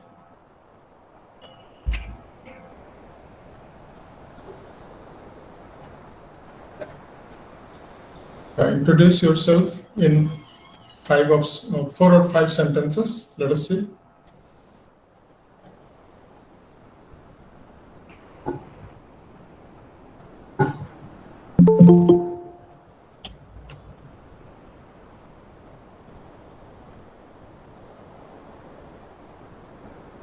I think 1 or 2 of the participants can just introduce themselves here. They can unmute and they can introduce.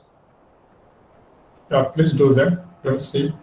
Don't be nervous, because I spoke about nervousness, and you should try that. Good evening, sir. Good evening, please. Do you want to try, Naren? Yes, sir. Very nice. This is Narendra Kumar.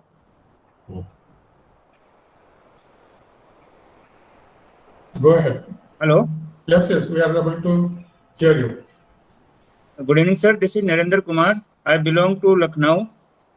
I done my graduation from Chaudhary Charan Singh University, Meerut. Then I did my post-graduation from IGNOU. Now I am working in Reliance Jio Infocom Limited. Thank you, Wonderful, sir. wonderful. Very nice. See how he introduced himself. He told his name, and he says he comes from this place. He didn't say, I am coming from this place. Some people say, I am coming from this place. Okay, he didn't say like that. Or I am belonging to this place. All these are wrong expressions. So I belong to Lucknow, or I belong to Meerut. Okay, don't say I am belonging to, or I am coming from. Okay, that is a wrong expression. Yeah, very nice. Proud of you, Naren. Very nice. Thank you, sir. Yeah. Another. Good evening, sir. Good evening, Umesh. Sir, I am Umesh Kumar. I am from Right, ma'am. Pondicherry. I graduated BTech Mechanical Engineering. Now I am pursuing my MBA in Chain Management.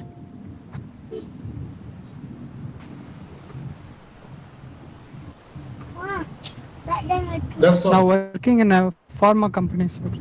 Oh, very nice. Wonderful. Thank you, sir. Thank you, sir. I like that. Yes. Yeah. Hello. Yes, Jitendra. Yeah. Good evening, sir. Good evening to all, sir. Good evening. This is Jitendra. I'm from Gwalior, and at present I'm a working professional. So presently I'm working with ITA Limited, Indian Telephone Industry, as an assistant manager. And recently I've started that MBA program. So MBA Operation and Supply Chain. That is my subject. And I have done my BTech in Mechanical. Afterwards, I have done MTech in Production Technology. Both are MTech done in distance education, and MBA also I participated in distance actually. So that's all for me. Very clear and comprehensive also. Very nice. Yeah. Thank you. Thank you, sir. Wonderful. Yeah. Good evening, sir. Good evening, Sonia. Yes. Myself, Shweta Padma. Good evening, sir. Is my voice Yeah. audible? Yes, Shweta Padma. Yes, we can hear you. Please go ahead. Good evening, everybody. Thank you, sir, to give me an opportunity to introduce myself. I'm Shweta Padma Sahu. I belong to Odisha, but I presently stay in Puducherry.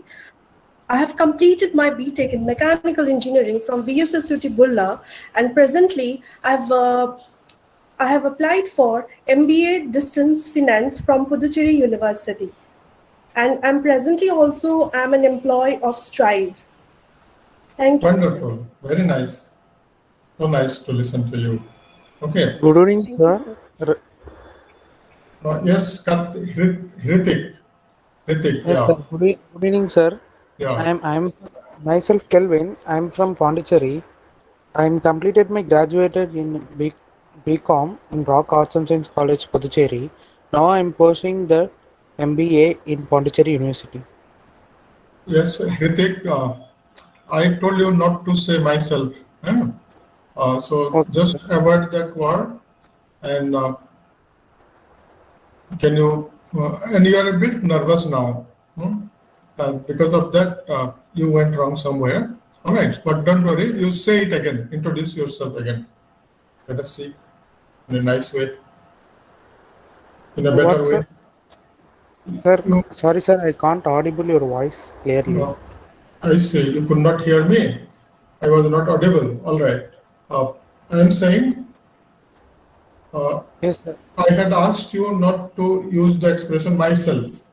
Okay, sir. So without using that word, you introduce yourself again.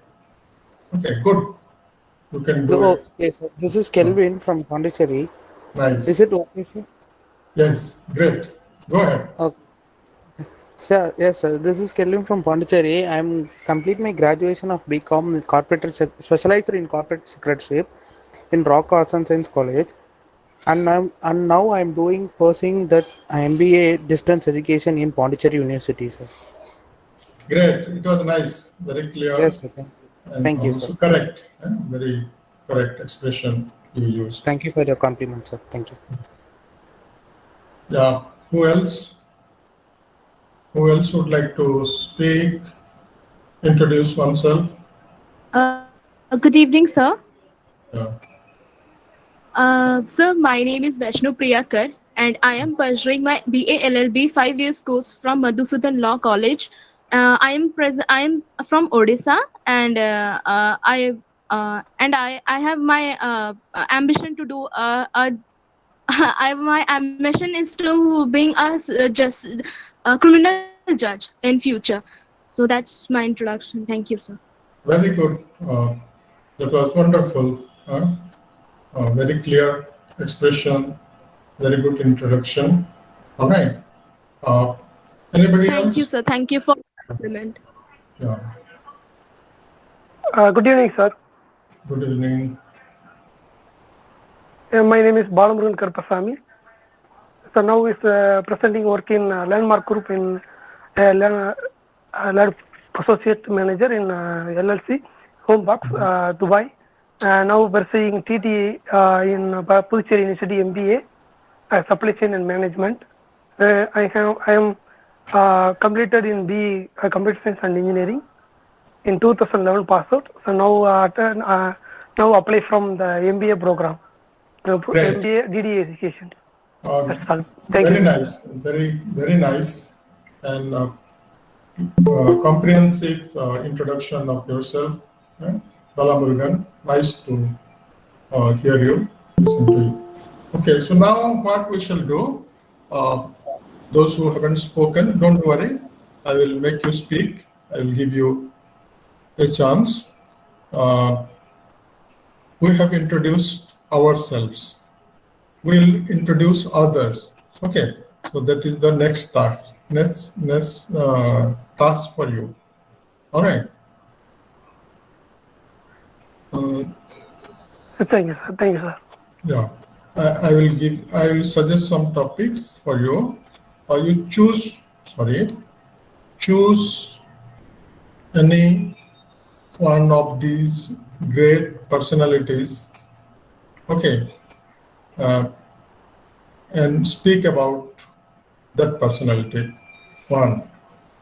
Okay, you can choose Mahatma Gandhi. You can speak about Subhash Chandra Bose.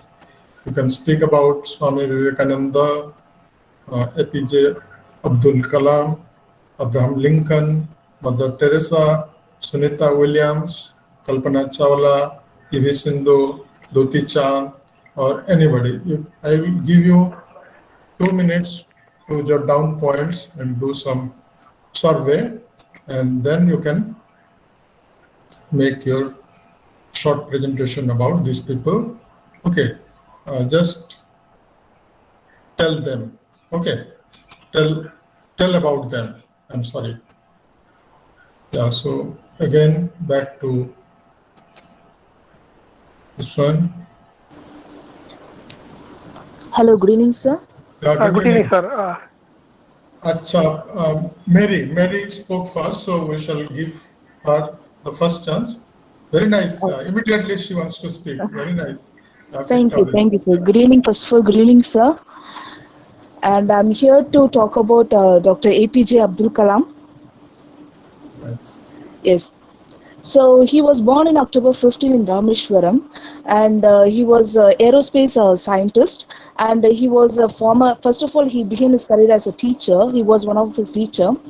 Then he was a former president of India, and he have won many awards like Bharat Ratna, Veer Chakra Award, and Padma Bhushan Award, and many awards also. And he was educated in Madras Institute of College and think so. I'm not sure about it, but yes, he have did his masters in Chennai, and then his father name is Abul Pahir, and his mother name is Ashima something like that. So this is what I know about him. Yeah. Okay. Good, Mary. Thank you, sir. You had remembered so many facts about Kalam, President Kalam, but those facts were a bit unorganized. I mean, for example, about his parents and all, we should have mentioned in the beginning. All right. Okay. But you have a lot of information. The structure could have been done in a better way. Still, you made a Next very time I will know. Okay, sir. Thank you. very fluent and very clear. Hrithik, no, Balamurugan, you wanted to speak, I suppose. Balamurugan, you wanted to speak about somebody? Good evening, sir. Yeah. Yes, sir. I talked to him, a great leader and legend, Dr. Apj Abdul Kalam. It's our native. So, same native, Ramanathapuram. I see. So, it's artificial intelligence. It's one of the invention. It's one of the invention of the artificial. It's the big memorable books. So a lot of knowledge and information through there. And then the architecture results, one of the most impression of in my side. So artificial. There is some problem with the connection. Intelligent, brilliant links to inventory. So map is the major inventory. The major inventory in our leader. So our legend, the student leader. So that time it's now nervousing. So some words is breaking. So Okay. a lot of that's why, sir. Sorry. Yes. Good. Who else? Sir, good evening, sir. Good evening, Umesh. Okay. Yes, sir. I am going to speak about Kalpana Chawla, sir. Oh, great. Yes, sir. Kalpana Chawla was born in a Indian-born American astronaut, sir. She was educated a mechanical engineer. She was the first woman origin to go to space, sir. She is born in 17 March 1962. That's it, sir. That's about I know, sir. Okay, good. For short. Thank Good you, sir. attempt. Don't worry. Thank Sir, you. good Thank evening, you, sir. Johnson, yes. Yes, sir. Good Good evening, evening. sir. Sir, good evening, sir. I'm talk about our Kalpana Chawla. Kalpana Chawla was born on 1st July 1961. She is a middle class family, and he is youngest in 4 siblings, sir. And he graduated from Sagu School, and also he was a aeronautical engineering, Punjab Engineering College, and also he completed aerospace engineering, Master of Science in Texas University, sir. And after that, she completed a doctorate of philosophy in aerospace engineering in Colorado University in 1998. This is about Kalpana Chawla, sir. Thank you. Very nice. Very nice. You spoke well, but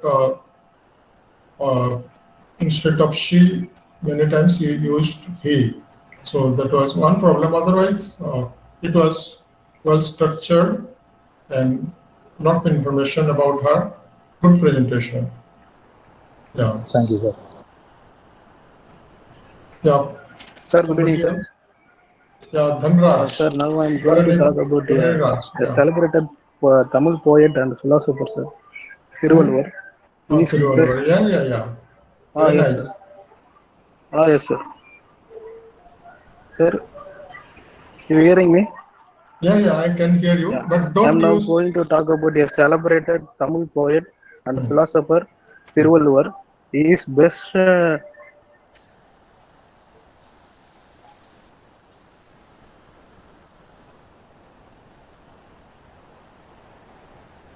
He is best knowing as the author of Tirukkural, a collection of couplets on ethics, politics, and economical matter and love. Contains 1,330 couplets, which are divided into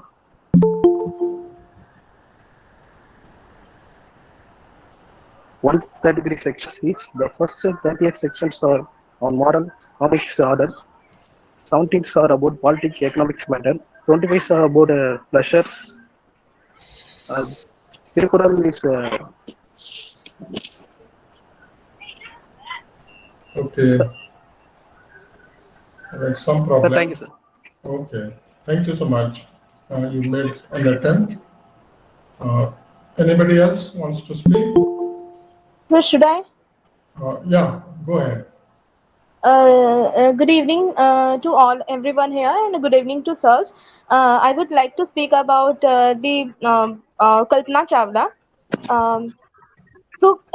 First of all, the Kalpana Chawla was the first of the space women of India, and she was an astronaut and an engineer. As she was born in Karnal on 17th of March 1962 in a small town in Haryana, and she was intelligent and bright student from the very beginning. And she did her schooling from the Tagore School in Punjab, and she did her PhD from the University of Colorado Boulder, and then she got a doctorate degree, and then after she went to the NASA in 1994.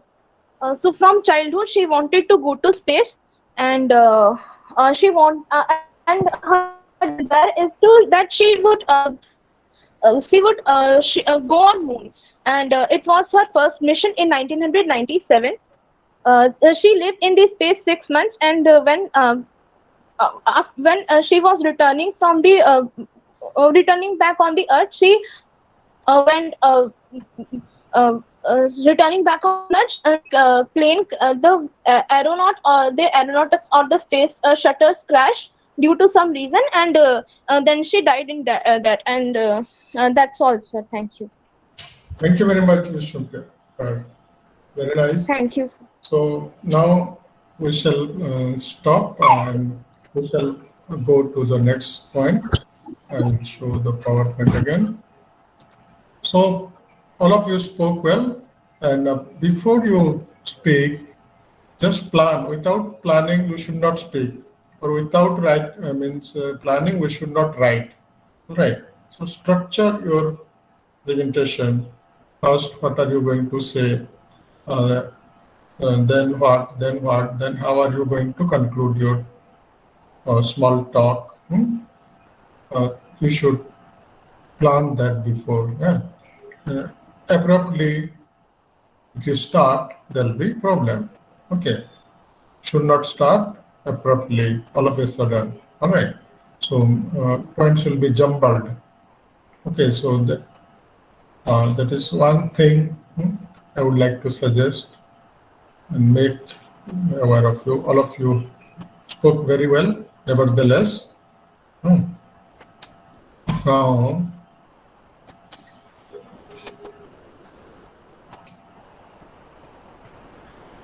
Now we have a bigger task, and we can take another 5 or 10 minutes, I think. So is it okay, we know, if we take 10 minutes more? Yes, yes, please. No problem. So we'll do a couple of, I will invite a couple of participants to speak, not more than that. Okay, so let's see. Choose one topic from the following and make a presentation for about 5 minutes. This will be a longer presentation. Okay, and you can choose any topic from this. There are 10 topics. All right. You select one of them and speak about for 5 minutes, not 7, but 5 minutes. And so you have got the feedback, right? You have got enough inputs and ideas. You have to apply those things now. All right. You have to structure your talk properly. All right. In a logical way. So let's start. You just remember the topics. I am closing this slide. Okay. Please remember and choose one of the topics. Pick up one topic and get ready. All right.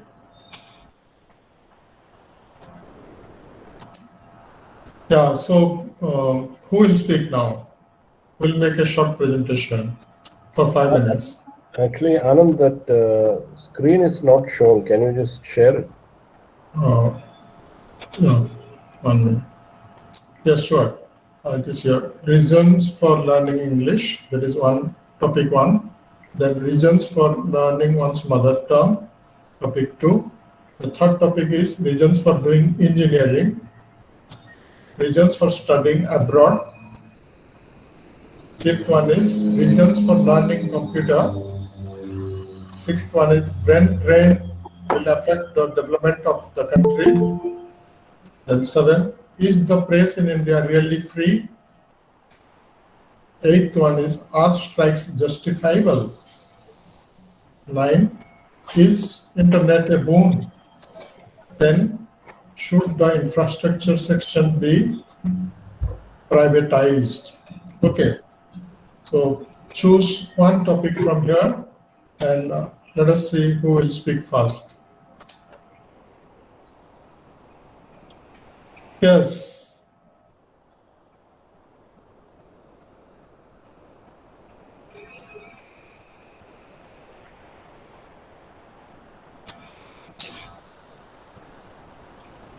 Can you share your screen, Anand?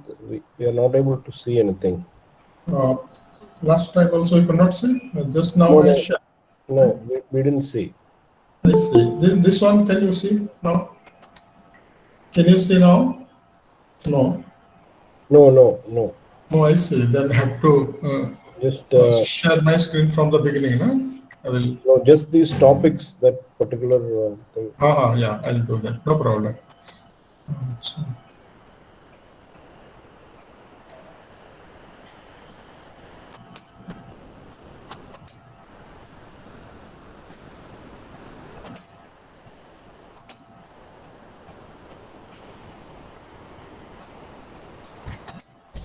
Now, can you see? Yes. Okay. Yeah. So again, I am reading them out. These are the 10 topics. You have to choose one of them.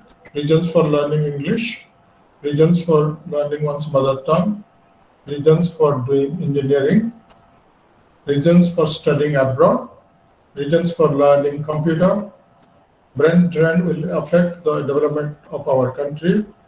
Is the press in India really free? Are strikes justifiable?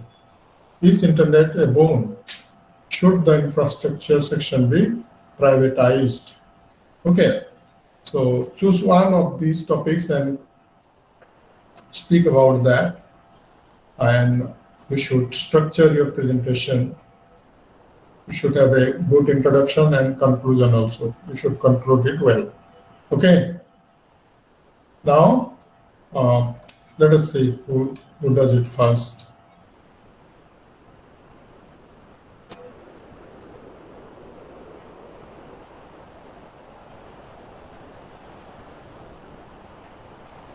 Dino, please unmute them and let us see. Yeah, they are unmuted. They can unmute and talk. But again, that your screen has gone, I think. Now they did not see that. They remember. They should have picked up that. Yeah. Okay, right.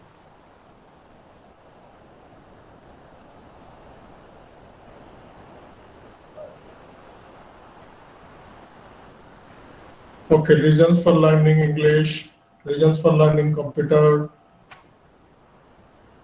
Then is internet a boon? Going abroad is justifiable or justified? Things like that. Choose any topic.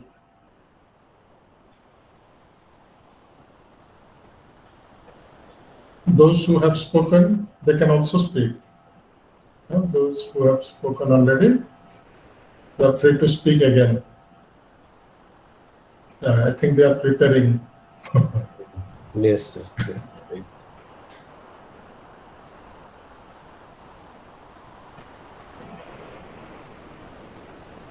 Towards the end, there will be a rush. I'll speak.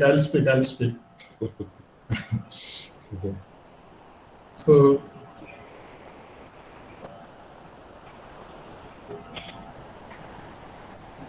yes. Start fast, please.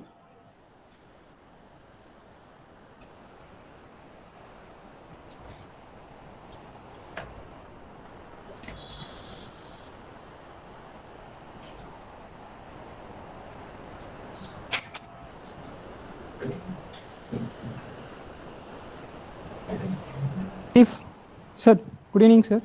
Good evening. Sir, I am going to talk about the reason for learning English, sir.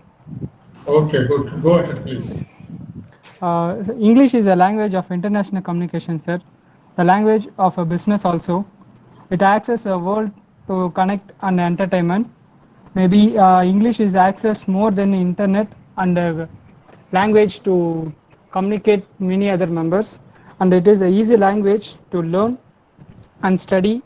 It is common for everyone. English makes it easier to travel, sir, and it is also a smart way to handle, sir. Nice. Thank you, sir. Nice. Very nice.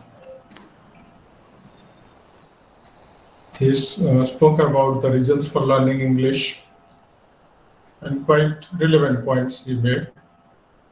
Very good. Another person?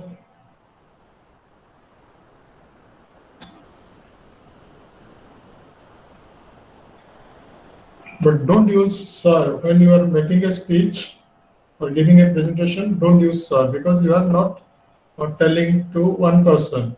Okay, you are just making a presentation, so don't use sir. You just go ahead like that, and one by one sentence by after another. You can speak. All right.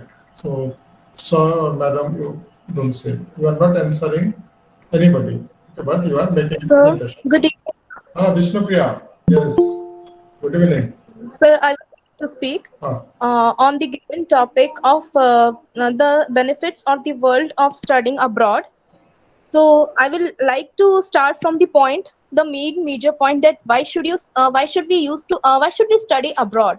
First of all, we should learn the new languages. We get to know that we learn the new and very briefly languages that it should be very helpful for us to study abroad. And second point is get to know another culture in first hand. The culture is also essential for every knowledge to gain and learn about yourself, that how you will you will get initiations to others, that how will you represent to others yourself as a different from a different region or different country.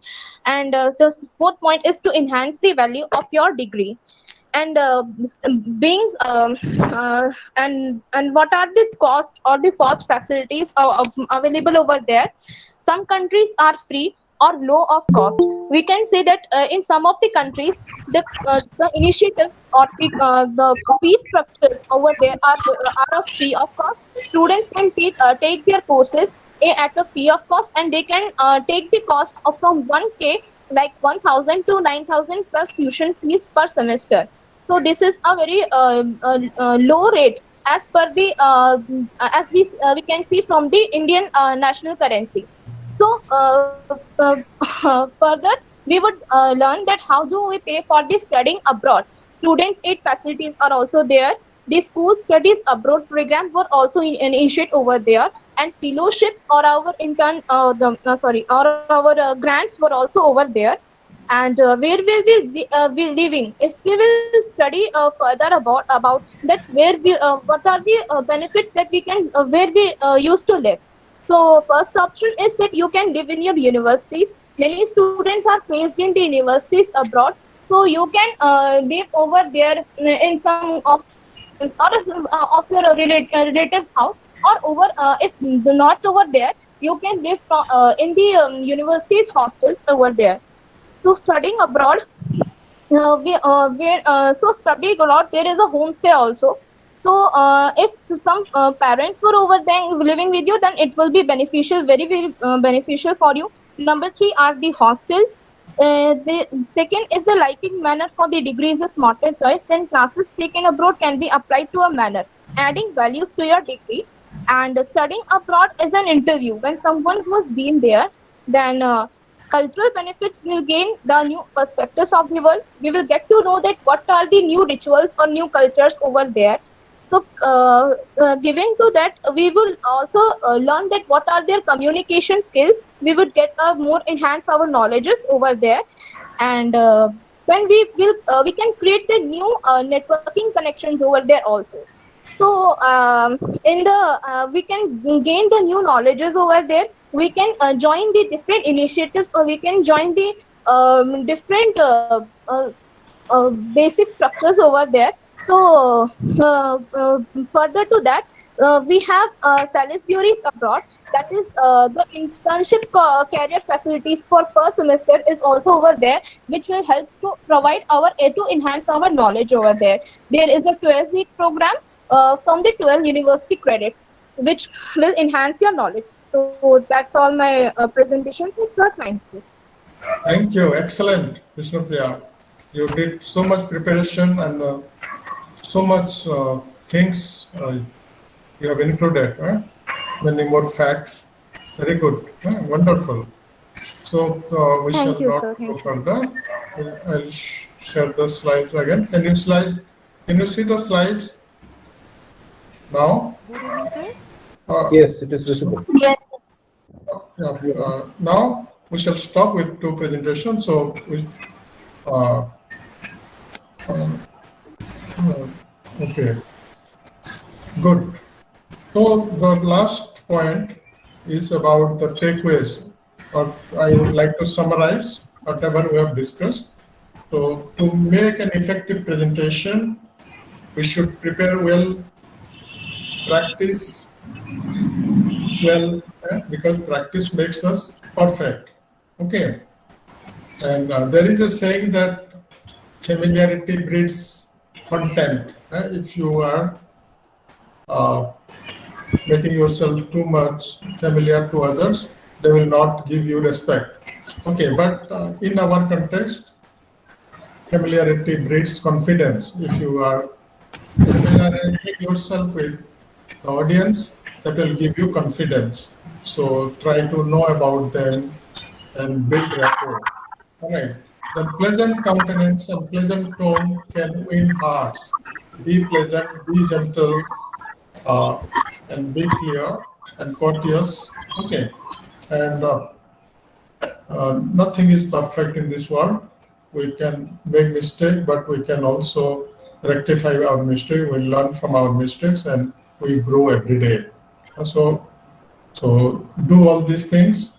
I am happy to say that all of you made wonderful presentations and it can be made better in future. All the best. Thank you very much for this opportunity.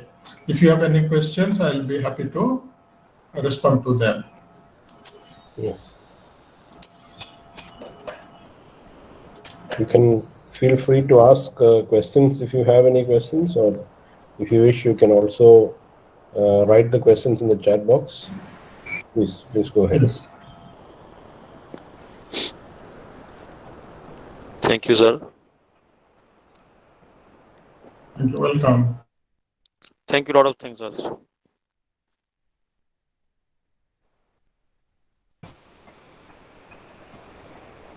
Yeah, Balamurugan has raised a hand.